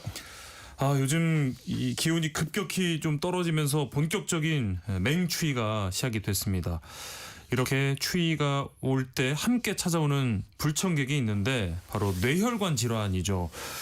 유독 겨울철에 이렇게 뇌혈관 질환 환자들이 느는데 뭐 특별한 이유가 있을까요? 이유가 있죠. 이렇게 갑자기 추워지면 이 추위 때문에 혈관이 수축을 합니다. 그러면서 혈압이 올라가요. 이게 이제 제일 큰 영향인데 우선 체온 손실을 막기 위해서 피부 쪽에 있는 이 혈관들이 수축을 하거든요.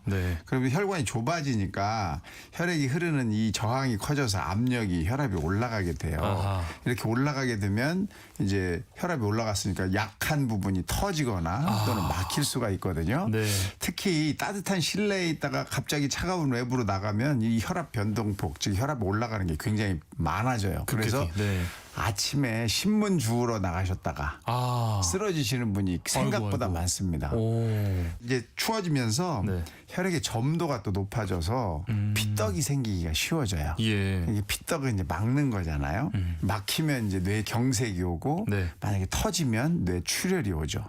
그래서 이제 만성 질환으로 고혈압, 당뇨병, 고지혈증이 있거나 담배 태우시는 분들 또 술을 많이 드시는 분들 거기다가 고령자, 나이 드신 것만으로도 영향을 줄 수 있기 때문에 조심하셔야 됩니다. 네.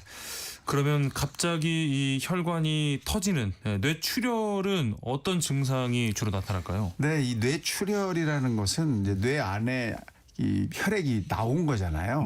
이렇게 되면 원래 뇌는 이제 두개골 안에 갇혀져 있는데 두개골은 늘어나질 않아요. 그러니까 그 안에 들어있는 것은 용적이 늘 똑같다 이거예요. 그런데 출혈이 돼서 피가 막 나오니까 이 피가 나오면 압력이 자꾸 이제 뇌를 누르게 되는 거예요.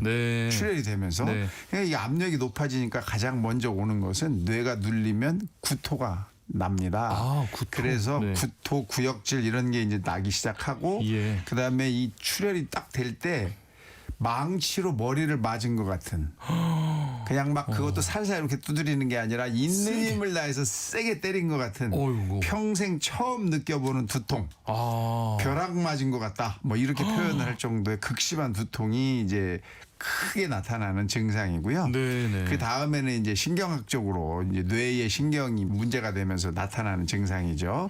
그래서 한쪽이 마비가 되고 힘이 없어지는 약화가 일어나고 그래서 웃을 때 한쪽 입이 이렇게 쳐져요. 올라가지 않아요. 침이 질질 흐르고 웃음이 잘 되지 않고 휘파람을 불 수가 없고 그다음에 양팔을 앞으로 나란히 하면 한쪽 팔이 뚝 떨어집니다. 한쪽 팔이 힘이 하나도 없어서 들 수가 없죠. 또 말을 잘 못하게 돼요. 그래서 언어 장애가 오는데 발음이 굉장히 불분명해집니다. 안녕하세요. 뭐 이런 식으로 잘 안 되고 또 말을 이해를 못해요. 이 사람이 내가 무슨 말을 하는지를 이해를 못하는 이런 일도 생기게 되고 또 눈 쪽에 이 문제가 생기면 시각 장애가 와서 두 개로 보이거나 한쪽이 안 보이거나 이런 일이 생길 수가 있습니다.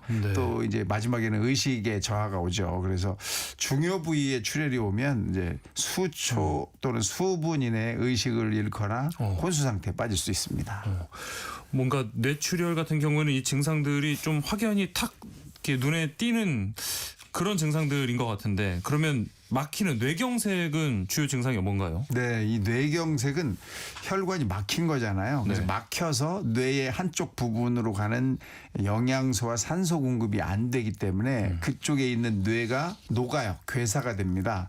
그러면서 원래 담당하던 기능이 떨어지게 되죠. 그래서 어느 부분에 혈관이 막혔느냐에 따라 이제 조금씩 증상이 다른데 우선 갑자기 한쪽 마비가 옵니다. 어허, 반신 마비가 오는데 이 운동 마비가 갑자기 오는 거예요. 그래서 얼굴, 팔, 다리 힘이 쭉 빠지고 마비가 왔으니까 안 움직여지죠. 네. 굉장히 어려워. 숟가락질도 못하고 걷다가 갑자기 다리를 질 끌면서 툭 넘어지게 되고 그다음에 이제 감각 이상이 오는데 이것도 반쪽으로 옵니다. 그래서 얼굴이나 팔, 다리 감각이 이상하고 떠끔거린다, 뭐 저린다 이런 느낌을 느낄 수도 있고 또 시각 장애도 와요. 그래서 한쪽 눈이 잘 안 보이게 되고 그다음에 막 몸의 균형을 잡을 수가 없으니까 술 취한 사람처럼 비틀거리거나 갑자기 쓰러질 수 있고요. 그다음에 이 뇌경색은 뇌출혈 같은 그런 극심한 두통이 없어요. 네. 그래서 왜냐하면 막힌 거기 때문에 그렇죠. 극심한 두통이 없고 그냥 살짝 두통이 있을 수가 있습니다. 그런데 이 뇌경색은 한번 막히기 전에 막혔다 풀렸다가 반복되는 수가 있어요. 이거를 이제 일과성 허혈 발작이라고 하는데 잠깐 마비가 온 것 같은데 조금 지나니까 다시 멀쩡해졌네. 이거 별거 아닌가 봐. 이렇게 생각을 할 수 있는데 이게 한두 번 반복되면 한 서너 시간 뒤에는 아주 극심한 뇌경색이 올 가능성이 높거든요. 그래서 이렇게 잠깐 마비가 왔다가 풀리면 바로 병원 가셔야 돼요. 이 골든타임이 중요하다는 말씀을 많이 드리는데 골든타임 지키기 위해서는 그 전조 증상을 잘 알아봐야 될 것 같거든요. 어떤 거를 좀 주의 깊게 봐야 될까요? 우선 전조 증상이라는 것은 이 일과성 허혈 발작과 같은 그런 증상들이 나타나는 거예요. 사실 이때도 늦은 거거든요, 이미. 근데 이게 나타날 때는 빨리 병원에 가야 된다. 그래서 우선 이제 이 또는 희하고 휘파람을 불어봐라, 입을 웃어봐라 이랬을 때 입꼬리가 잘 안 되면 한쪽이 올라가지 않고 침이 새고 발음이 어눌하다게 나타나면 이제 의심을 해야 되고 또 양팔을 앞으로 나란히 했을 때 한쪽 팔을 못 들거나 축 처지면 이게 이제 의심을 해야 되고 이제 발음이 부정확하고 말을 못 알아듣는다 이럴 느낌이 있다 이러면 바로 가야 되거든요. 그래서 이거를 외국에서부터 이제 FAST, 패스트를 기억하십시오라고 얘기하거든요. 패스트, 패스트의 F는 페이스의 얼굴. 그래서 얼굴이 마비가 오거나 한쪽으로 처지거나 입꼬리가 안 올라가거나 휘파람을 못 불 때. 또 두 번째 A는 암이에요. 팔입니다. 팔. 양팔을 앞으로 나란히 했을 때 안 되거나 쭉 힘이 빠지거나 할 때. 그다음에 S는 스피치, 그래서 언어가 안 되는 거예요. 말이 안 되는 거 또는 이해하지 못하는 거. 이 세 가지가 있을 때에는 빨리 병원 가라. 마지막 T는 타임입니다. 즉시 병원으로 가라 그거예요. 그래서 앞에 거를 따서 FAST, 패스트를 기억하십시오. 또 빨리 가라는 의미의 패스트도 되겠고요. 그렇죠. 그러니까 이런 뭐 뇌출혈이나 뇌경색이 의심되는 증상이 나타나면 지체 없이 응급실로 가야 되는데 만약에 누군가 주변에서 갑자기 쓰러졌다 하면 발견한 사람은 어떤 조치를 취해야 될까요? 무조건 병원에 빨리 가야 됩니다. 만약에 심장이 뛰지 않는다 그러면 응급처치를 해야 되지만 그게 아니다라고 하면 심장은 뛰고 있다 이렇게 되면 바로 병원을 가는 게 1번이거든요. 그러니까 119 신고가 1번입니다. 지체할 필요가 없어요. 무조건 119 신고를 먼저 해놓고 그다음에 환자를 안전한 그 사람들이 막 걸어 다니거나 차가 다니거나 이런 데 있으면 안 되잖아요. 그래서 약간 안전한 곳으로 가서 눕혀놓는 게 좋습니다. 그리고 구역질을 자꾸 하는 것 같이 보이면 기도가 확보되도록 환자 머리를 옆으로 이렇게 돌려서 토사물이 다시 들어가지 않도록 토한 게 다시 내 목으로 들어가지 않도록 해주는 게 중요하죠. 절대 요거 해놓고 기다려서 차가 오면 119 차가 오면 바로 병원 가셔야 합니다. 그럼 반대로요? 절대 해서는 안 되는 행동이 있을까요? 안 되는 행동이 있죠. 우리는 막 사람 쓰러지면 안 치고 뭘 먹이려고 그러고 막 그러거든요. 그런 거 하면 안 돼요. 뭐 손가락 발가락 따면 뭐 될 것 같아 갖고 막 따고 이런 거 아무 의미가 없어요.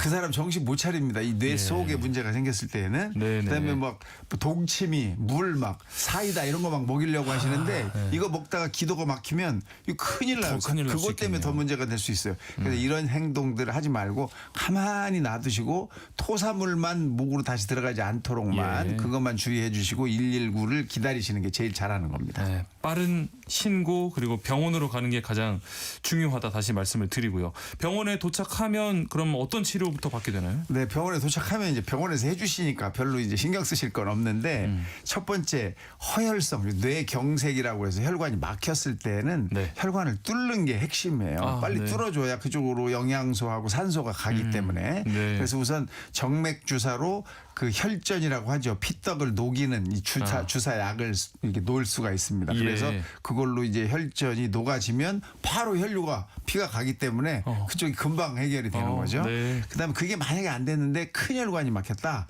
그럴 때는 기계적으로 그 혈전, 피떡을 빼낼 수가 있어요. 네. 그게 손목이나 뭐 주로 이제 허벅지나 손목 동맥을 이용하는데 여기다가 이 가는 카테터라고 하는 관을 넣습니다.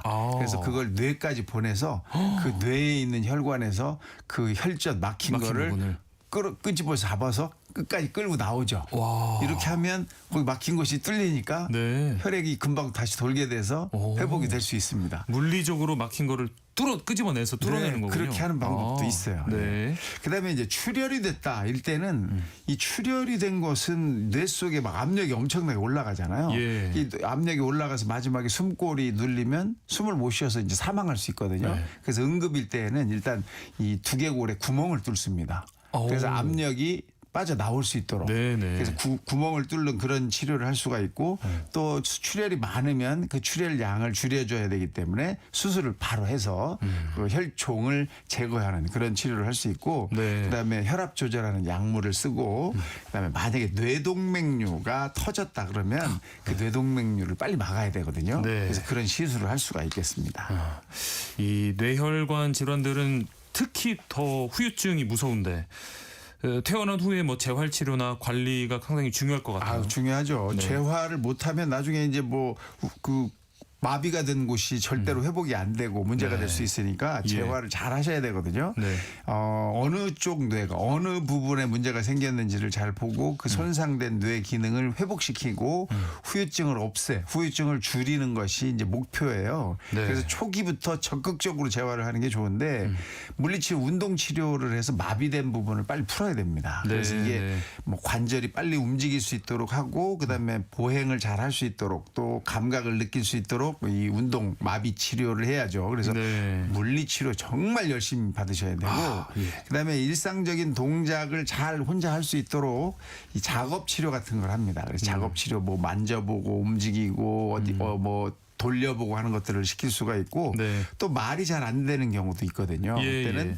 언어 치료를 자꾸 해서 말을 자꾸 처음에는 언어를 하고 잘 안 되지만 연습을 해서 아이들이 말 처음 배울 때 같이 네. 말을 연습을 자꾸 해야 되는데 이게 자꾸 뭐랄까 좀 소심하신 분들이 그렇죠, 말을 안 해요. 네. 이러다 보면 나중에 잘 안 되거든요. 자꾸 소리 내는 이 방식을 배워서 말을 할 수 있도록 해야 됩니다. 그래서 이런 치료를 하셔야 되고 시간이 어느 정도 지나서 이제 6개월이 지났다. 이제 사고가 나서 이런 일이 생긴 지 이제 재활 치료한 지 6개월이 지났다 그러면 이제 재발 방지를 위한 치료를 잘 해야 돼요. 그렇죠. 그래서 약물 치료를 잘 하셔야 되는데 예. 고혈압, 당뇨, 고지혈증 이런 게 있다 그러면 그걸 뭐 열심히 약물을 드셔야 되고 네. 또 위험인자에 대한 금연이나 또는 금주나 또는 규칙적인 운동에 아주 신경을 쓰셔야 되고 네. 그다음에 정기적으로 확인을 해야 돼요. 그래서 뇌도 확인하시고 우리 신체 전반에 대한 검사를 주기적으로 잘 받으셔야 합니다. 정기 검진까지요. 이 뇌졸중을 부르는 유도하는 좀 위험 요인이 있다면 어떤 게 있을까요? 아니 뭐 너무 잘하시죠. 이게 교정이 가능한 게 있고 교정이 가능하지 않은 요인이 있어요. 네. 교정 가능한 건 우리가 열심히 교정을 해야 되겠잖아요. 그렇죠. 그 중에 이제 제일 큰 게 병이죠. 고혈압, 당뇨, 고지혈증. 이건 뭐 무조건 열심히 약을 드셔야 되고 네. 지금 당장 문제가 하나도 없는 것 같아 보이고 뭐 약 안 먹어도 다니는데 지장이 하나도 없어요. 그리고 아유 뭐 이거 뭘 먹어. 근데 이게 쌓이면 이게 1년, 2년, 3년 가면 혈관에 문제가 생겨서 틀림없이 이런 일이 생기거든요. 네. 그러니까 정말 열심히 하셔야 되고 거기다 담배 태우시는 분들 이거 니코틴이라는 것도 물론 있고 그 안에 타르도 이게 다 문제가 되거든요. 네. 담배 태우시는 거 정말 제발 좀 금연이나 흡연을 어떻게 줄이셔야 되고 네. 또 심방세동이라는 이 부정맥을 가지신 분들은 이게 혈전이 금방 거기서 만들어질 수도 있고 나와서 뇌를 막을 수 있거든요. 네. 이런 분들은 아주 정말 조심하셔야 되고 운동하셔야죠. 이것도 이제 운동 부족도 교정이 가능한 거니까. 네. 그다음에 교정이 불가능한 게 있어요. 이건 어쩔 수가 없는 거예요. 우선 나이가 들면. 그렇죠. 이 나이 들었다는 거 이건 정말 괴롭잖아요. 네. 그래서 55세 이후에는 10년마다 위험성이 2배씩 올라간다고 와 있으니까 나이가 드신 분들은 더 조심하셔야 되고 네. 그다음에 나이가 있어요. 나이. 50대까지는 남자가 여자보다 훨씬 이런 일이 많이 생깁니다. 하지만 폐경, 완경이 되고 난 다음부터는 50대 이후에는 여성도 확 똑같아지거든요. 성별. 네. 예, 그래서 여성들은 50대 이후에는 굉장히 주의를 더 하셔야 돼요. 그리고 그때는 콜레스테롤이 올라갈 가능성이 굉장히 높기 때문에 병원에서 확인하시고 약을 드시는 걸 정말 권장합니다. 그다음에 가족력이나 뭐 유전이 있을 경우 우리 집안에 이런 가족력이 있다 그때는 더 조심하셔야겠죠. 교정이 불가능하다고는 말씀하셨지만 이런 위험 요인이 있다면 더더욱 뭐 운동을 더 한다거나 뭐 술을 끊고 담배를 끊고 이런 노력이 더 필요하시겠죠. 당연한 말씀이죠. 이걸 그냥 교정이 불가능한 거니까 나비로 돌아 이게 아니죠. 거기에 더 대처를 잘 하시라 이겁니다. 그럼요.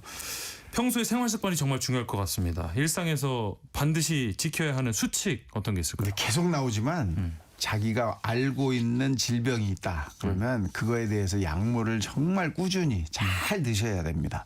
그 약물을 잘 드시면서 관리를 하셔야죠. 정기적으로 혈압을 재보고 콜레스테롤도 재보고 당이 어떤지 당화혈색소가 어떤지를 주기적으로 검사를 하셔야 되고 그다음에 운동 규칙적으로 하셔야 돼요. 아주 규칙적인 운동 일주일에 3번 이상 유산소 운동에 정말 신경 쓰시고 담배 꼭 끊으셔야 돼요. 이건 정말 이런 문제가 있다. 내가 위험성이 남들보다 높다. 가족력이 있다 이러면 담배는 제발 좀 딱 끊어주셨으면 좋겠고 조금 심심하게 음식 드시고 그다음에 겨울철에 나가실 때는 몸을 따뜻하게 할 수 있는 모든 방법을 동원하셔야 돼요. 모자 쓰시고 목도리 하시고 장갑 끼시고 꼭 하셔야 됩니다.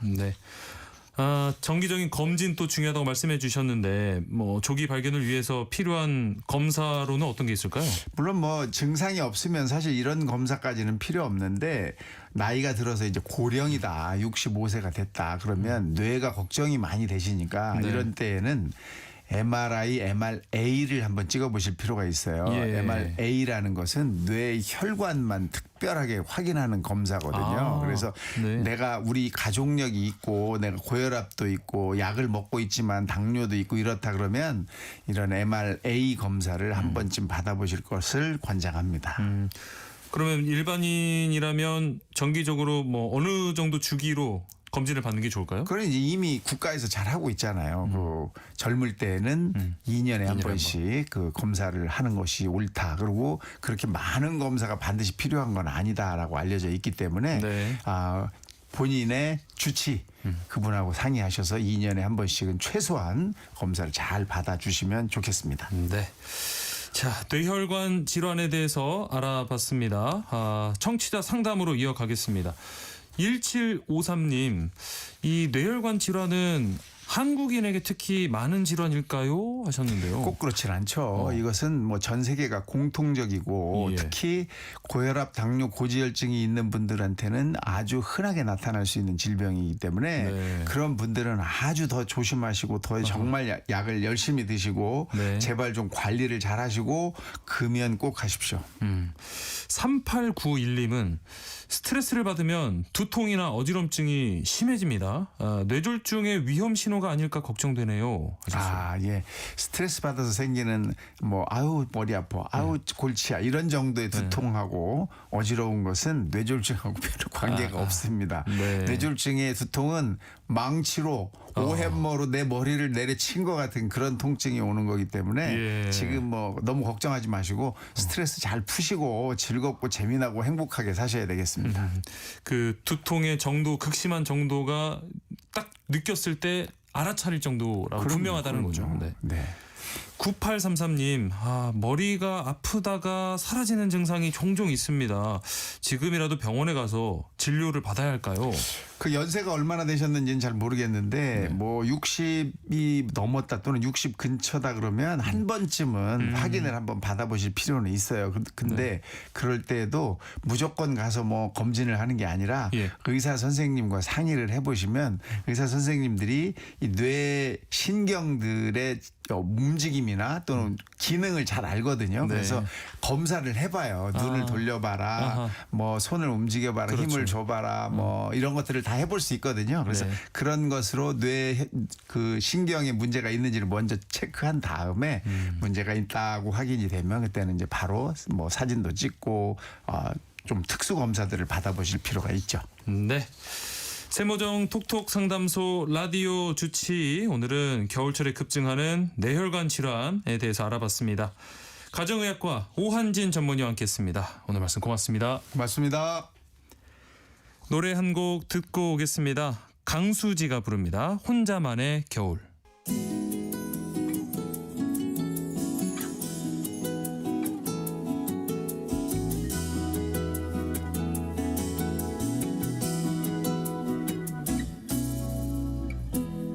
여행은 일상의 소중함을 되새기는 원동력이 되곤 하는데요.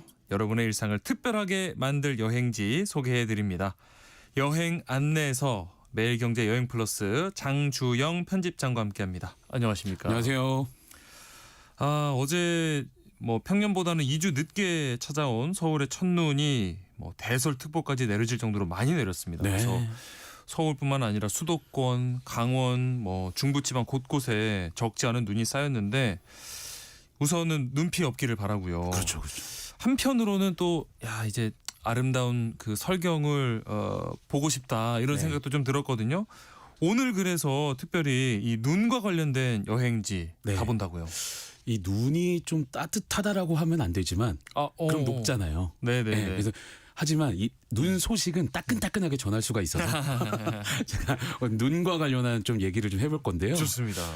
1년 만이잖아요, 눈을 보는 게. 그러니까요. 그 1년 만에 이 손님을 만난다는 것 자체가 어제 사실 너무 많이 내려서 걱정도 됐지만 아주 들뜬 마음이 좀 있긴 있었습니다. 네네. 오늘 가볼 여행지가 사실상 제가 어제 눈이 내렸기 때문에 제가 바로 다녀온 그런 여행지는 아닙니다. 한 1년 전쯤에 한 이맘때쯤에 다녀온 여행지를 좀 떠올리면서 소개를 할 건데요. 바로 눈꽃 여행 떠나보겠습니다. 눈꽃 여행. 네, 이 나뭇가지에 내려앉는 눈꽃이 참 예쁜데, 참 예쁜데 이 눈꽃들이 가득 모여서 만든 설산 정말 아름답겠죠. 그렇죠, 장관이죠. 저는 그거를 눈꽃 대궐이라고 한번 표현하고 싶은데요. 대궐. 딱 들어맞는 표현인 것 같아요. 이 눈이 내리면 더 빛나는 곳이 있습니다. 그 눈꽃 대궐 같은 곳 강원도 태백산으로 가보겠습니다. 이 눈꽃 산행하면 떠오르는 산이 몇 개 있는데요. 이 전북 무주의 덕유산이 있고 또 제주의 한라산이 있고 그리고 바로 이 태백의 태백산이 대표적입니다. 이 가운데서 태백산은 해발 1567m가 넘는 고산인데도 아주 뭐 큰 힘들이지 않고 산 정상까지 오를 수 있어서 이 등산 초보자들한테도 부담이 좀 없는데요. 물론 뭐 산머리에 쉽게 올라서는 산으로는 이 케이블카를 타고 쭉 올라갈 수 있는 덕유산이 한 수 위라고 불립니다. 하지만 스틱을 딱 쥐고 등산화 꼭 챙겨 신고 제대로 등산하는 산은 이 태백산만한 곳이 없지 않나 그런 생각이 드는데요. 뭐 그렇다고 뭐 비행기 타고 제주 한라산까지 가는 것도 쉽지 않잖아요. 그렇죠. 그래서 이래저래 눈꽃 산행지로 태백산이 아주 최적의 조건이 아닌가 생각을 해봅니다. 서울에서는 차로 한 4시간 거리라는 게 조금 부담스러울 수 있긴 한데 그래도 설산이 주는 매력을 아주 부담 없이 없애고도 남습니다. 뭐 눈꽃 산행의 뭐 3대장이라고 불러도 될 것 같아요. 이 한라산, 덕유산 그리고 태백산. 그 중에서도 이 태백산 장점이 귀에 쏙 들어오네요. 대개 한 1,500m가 넘는 고산 등산은 이 짧게는 한 6시간에서 7시간, 길게는 한 10시간 이상 산행을 해야 하거든요. 그런데 이 태백산은 해발 1,567m인 높이에도 불구하고 산행 시간이 몇 시간일까요? 몇 시간 걸리나요? 2시간? 너무 욕심부렸을까요? 조금만 더. 2시간 반? 조금만 더 쓰시죠. 3시간? 4시간. 4시간. 네네네. 4시간이면 충분합니다. 그렇죠. 네. 네, 그 4시간도 짧은 이유가 거죠. 네. 좀 궁금하실 것 같은데 이 산행의 시작을 알리는 요일사 주차장에서 시작합니다. 네. 이 좀 예를 들면 이 북한산 백운대가 한 836m 정도 되거든요. 네. 근데 백운대보다 높은 해발 880m에 이 유일사 주차장이 있습니다. 다시 말해서 실제 올라가야 하는 산의 높이가 700m가 채 되지 않는다. 그런 얘기입니다. 예. 이 게다가 천재단이 있는 산 정상까지 산행 거리도 한 4km 정도로 넉넉하거든요. 네. 이 등산객들이 힘들다고 하는 거친 고개가 있으려야 있을 수가 없는 그런 구조입니다. 네. 하나 예를 들면 이 힘든 산의 이름에는 대부분 악자가 들어가거든요. 그렇죠. 네. 악산 중에서 악산으로 꼽히는 치악산은 1288m입니다. 네. 이 치악산은 이 900m 정도의 높이를 3km 내외의 산행으로 올라가야 하는데요. 네. 시작부터 끝까지 이 무릎이 가슴에 닿을 것 같은 급경사를 주야장천 올라가야 정상에 닿습니다. 숨 막혀요. 네. 이 그런 치악산에 비하면 태백산은 앞산이나 뒷산 산책하듯이 편한 느낌으로 가실 수가 있다라는 얘기죠. 네. 자, 이 본격적으로 눈 내린 태백산 올라가면요. 이 유일사 주차장에서 유일사까지 이르는 길이가 한 1.5km 정도 되는데 네. 이 구간은 완만하게 오르막길이 이어집니다. 뭐 길이 널찍한 편으로 또 잘 닦여 있고요. 네. 이 눈이 내리는 중이거나 아니면 눈이 내린 뒤에 가면 발걸음을 옮길 때마다 뽀듯 이런 소리가 아주 경쾌하게 들립니다. 그 소리 너무 좋아요. 네. 네. 이 굽이굽이 산허리를 따라 길이 이어지다가 이 유일사 쉼터가 나오는데요.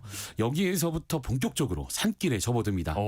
아무래도 등산로답게 길도 좀 좁아지고 또 가팔라지지만 나무 계단으로 좀 돼 있어서 걷는 것이 힘든 느낌을 좀 덜합니다. 네. 또 그렇게 한참을 올라가다가 나무 계단이 끝나는 지점이 나오면 이 태백산의 명물을 만나게 되는데요. 네. 주목군락이 나옵니다. 이 주목을 두고서 살아서 천년, 죽어서 천년이라고 부르거든요. 예. 그만큼 나무가 아주 튼실하게 자란 모습을 보실 수가 있습니다. 이 주목군락이 만들어낸 눈꽃은 그래서 더 깊이 있고 풍성한 느낌이 드는데요. 예. 저는 또 한 번 이런 그 표현을 한번 해보고 싶습니다. 네. 우리 그 커피 마시는 분들, 이 카페 모카 드시는 분들은 이 새하얀 크림이 듬뿍 올라가잖아요. 그렇죠. 네. 그런 분위기에 아주 도톰한 크림이 잔뜩 얹어진 듯한 그런 느낌 받으실 수 있습니다. 커피 위에 이 잔뜩 얹어진 크림 같은 눈꽃이라고 하니까 뭔가 향기도 날 것 같고 실제 이 주목군락 눈꽃이 어떤 모습일지 더 궁금해지네요. 계속 더 올라가는 건가요? 가는데 올라가는 느낌이 안 드는. 올라가는데 아닌 것 같은 그런 느낌의 길이 계속 이어지는데요. 예.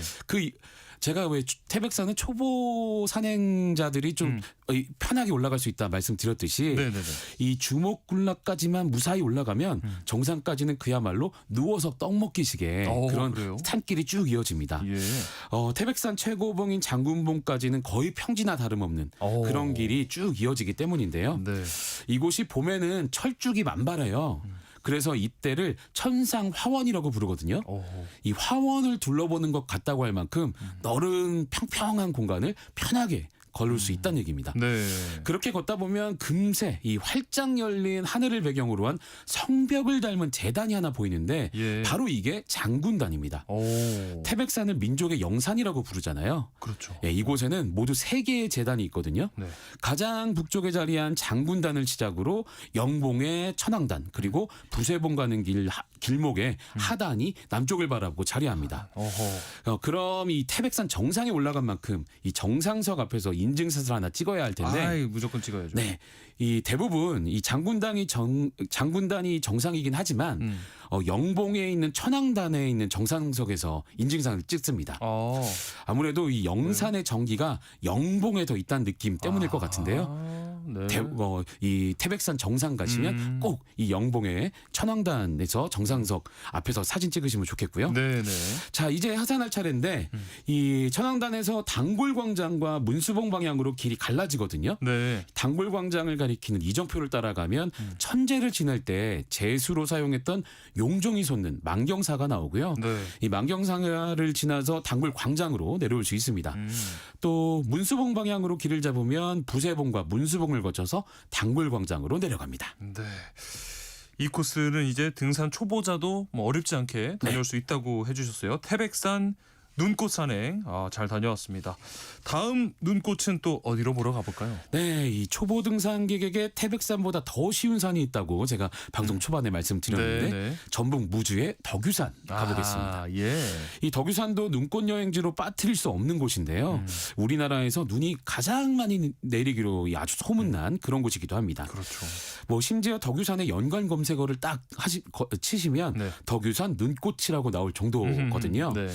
이 덕유산이 설산 중에 설산, 이 겨울산행의 메카로 꼽히는 가장 큰 이유는 눈꽃 그리고 상고대 때문이거든요. 아하, 네. 우리가 눈꽃이라고 부르는 게 크게 두 가지로 나뉩니다. 네. 가장 흔히 볼 수 있는 그런 눈꽃은 이 눈이 나뭇가지에 꽃처럼 달라붙은 걸 말하고요. 네. 이 상고대라고 있거든요. 예. 이 상고대는 영하의 날씨에 이 대기 중 수증기가 나무에 얼어붙어서 얼음꽃이 핀 걸 말합니다. 대기 중에 수증기가 지표면에 얼어붙은 서리와 조금 다른 의미이긴 합니다. 그래서 이 상고대가 피려면 세 가지 조건이 맞아야 하는데요. 네. 해발 1000m 이상의 고산이어야 하고요. 또 영하 6도 이하, 또 습도가 90도 이상이 돼야 상고대가 핍니다. 습도 90%. 네. 그래서 이 덕유산은 최고봉인 향적봉이 해발 1614m거든요. 네. 산 밑으로 금강이 흘러서 습도 또한 아주 높습니다. 네. 게다가 서해의 습한 대기가 높은 봉우리를 넘으면서 눈을 뿌리거든요. 네. 그래서 이 남부지방인데도 눈이 많이 내립니다. 덕유산이 남부지방인데도 이렇게 설산 중에 설산으로 꼽히는 이유가 분명히 있었네요. 자, 그러면은 덕유산 눈꽃 산행 본격적으로 가보실까요? 네. 예. 이 덕유산은 이름이 덕이 많고 넉넉한 산이라는 뜻을 가지고 있습니다. 덕유. 네. 그래서 그 이름에 걸맞게 산을 찾는 등산객들을 아주 따스하게 품어주는 그런 느낌도 받을 수 있는데요. 네. 남한에서는 네 번째로 높은 산이지만 이 무주 덕유산 리조트의 관광 곤돌라를 타면 정상 근처인 설천봉에 내리거든요. 네. 여기가 해발 1522m 고지인데요. 20분 정도 곤돌라를 타고 올라와서 30분가량 걸으면 정상인 향적봉을 만나게 됩니다. 우선 눈꽃 여행은 곤돌라 탑승하면서부터 시작인데요. 공중 위에서 바로 아래를 내려다볼 수 있잖아요. 네. 그러다 보니까 이 눈 덮인 덕유산을 드론 시점으로 바라보면서 갈 수가 있거든요. 예. 정말 한 폭의 산수화를 아주 잘 감상한다. 그런 느낌 받으실 수 있고요. 예. 곤돌라에서 내리면 설천봉입니다. 이 설천봉에서 향적봉 구간은 나무 계단과 데크를 아주 잘 갖춰놨거든요. 네. 더구나 경사가 동네 뒷산처럼 아주 완만한 편이라서 이 걷는 것 자체가 부담이 좀 덜합니다. 네. 뭐 겨울 산행과 거리가 먼 사람도 쉽게 오를 수 있다. 그 정도로 말씀드릴 수 있고요. 예. 또 산행이 고되지 않은 만큼 이 주변 풍광을 눈에 담으면서 가기가 더 좋거든요. 그래서 눈꽃 핀 나무들이 아주 호위를 해주는 듯한 그런 느낌 받으실 수가 있고요. 네. 또 향적봉에 다가갈수록 눈꽃 향연의 질이 아주 올라가는데요. 예. 이 특히 정상에서 한 200m 전부터 눈을 뒤집어 쓴 300에서 한 500년생 주목들이 아주 눈꽃 터널을 만들고 있습니다. 이 눈꽃 또 상고대, 주목군락 거기에 산자락에 걸린 운무까지 아주 덕유산은 걸음이 닿는 곳곳마다 순백의 그 풍경화를 좀 만들어내는 그런 느낌을 받을 수 있습니다. 네. 이 정사긴 향적봉에 딱 서면 적상산, 남덕유산, 중봉 등 뭐 해발 1300m 안팎의 능선이 쫙 펼쳐지거든요. 네. 아무래도 향적봉이 가장 높은 위치에 있다 보니까 시야를 가리는 게 전혀 없어요. 그래서 사방이 뻥 뚫려 있어서 온몸의 그 모든 체증이 싹 사라지는 듯한 그런 상쾌함도 받을 수 있습니다. 네. 하산할 때도 마찬가지로 설천봉에서 이 곤돌라를 타고 내려가면 되는데요. 네. 혹시나 등산이 좀 더 하고 싶다 이런 분들은 향적봉에서 1km 정도 떨어진 중봉을 들려도 좋고요. 뭐 길이 가파르지 않아서 설렁설렁 걸으면서 이 덕유산 눈꽃 구경하기 아주 실컷 하기 아주 좋습니다. 무주 덕유산도 확실히 매력적이고 나름 편하게 정상까지 좀 눈꽃 구경할 수 있어서 더 좋은 것 같네요. 이번에는 좀 난이도가 있는 눈꽃 산행지 좀 소개해 주시죠. 등산 난이도가 한 중급 수준인 분들에게 추천할 만한 산으로 제가 가져온 그곳은 강원도 홍천의 개방산입니다. 개방산. 네. 이 개방산은 최소 등산으로 최대 만족을 느낄 수 있는 그런 곳인데요. 오대산 국립공원에 속해 있고요. 해발 1579m입니다. 우리나라에서는 5번째로 높은 산이죠. 뭐 이름이 잘 알려져 있지 않아서 숨은 명산으로 꼽히는 곳입니다. 희귀동식물이 대거 서식하는 등 뭐 생태계가 잘 보존돼 있어서 사계절 이 등산객의 발길이 끊이지 않기도 합니다. 특히 겨울이 으뜸인데요. 이 등산로 입구인 운두령의 고도가 1000m 이상이거든요. 정말 그 화사한 눈꽃이 펼쳐지는 설경이 아주 둘째가라 하면 서러운 그런 모습만큼 아름답습니다. 이 운두령까지는 버스나 택시를 타고 갈 수 있고요. 여기서부터가 난이도가 조금 올라가는데 약 3시간 정도 등산을 하게 됩니다. 뭐 운두령에서 물풀의 나무 군락, 또 쉼터, 그리고 전망대와 정상까지 이어지는 코스인데요. 이 정상까지 가는 코스가 꽤 가파른 경사를 이루거든요. 다만 정상까지 한 1km 남긴 지점부터 아주 부드러운 능선길이 시작되는데 이곳이 눈꽃 산행의 아주 진면모를 만날 수 있는 그런 곳입니다. 뭐 끝없이 이어진 눈꽃이 마치 새하얀 융단 펼쳐진 것처럼 보이고요. 그 절경에 자꾸 걸음을 멈추게 되는 그런 곳입니다. 뭐 하산 코스는 주차장이 있는 삼거리로 곧장 내려가는 길과 오토 캠핑장을 거쳐서 내려가는 길로 나뉘는데요. 이 오토 캠핑장을 거쳐 내려가는 길이 조금 길고 어렵습니다. 하지만 이 주목군락을 감상하기 위해서는 이쪽을 택해서 가는 게 아주 좋고요. 네, 주목 중에서는 뭐 수령이 한 1500년 이상 된 것도 있다고 하니까요. 이 주목에 상고대가 피어 있는 신비로운 풍경 보시면 힘든 여정 단번에 잊혀질 겁니다. 어제 갑자기 좀 폭설이 내리면서 또 빠르게 따끈따끈한 눈꽃 여행지를 이렇게 준비를 해 주셨습니다. 뭐 더 소개해 주고 싶으신 여행지 많으시겠지만 오늘 시간 관계상 여기까지 해야 될 것 같은데 뭐 짧게 겨울 산행 준비할 때 어떤 준비가 필요할까요? 겨울 산행에서는 더워지기 전에 벗고 추워지기 전에 입고 배고프기 전에 먹고 목마르기 전에 마셔야 합니다. 짧고 간단하게 소개해 주셨습니다. 여행 안내서 오늘은 눈 오면 빛이 나는 눈꽃 산행지 태백산, 무주 덕유산, 홍천 개방산 다녀왔습니다. 매일경제 여행플러스 장주영 편집장과 함께했습니다. 고맙습니다. 고맙습니다. KBS 라디오 세상의 모든 정보 오늘 순서 여기서 마무리합니다. 모바일 쿠폰 당첨자는 홈페이지 공지사항에서 확인하시고요. 저는 다음 주에 다시 찾아뵙겠습니다. 행복한 오후, 행복한 주말 보내세요. 아나운서 임지웅이었습니다. 고맙습니다.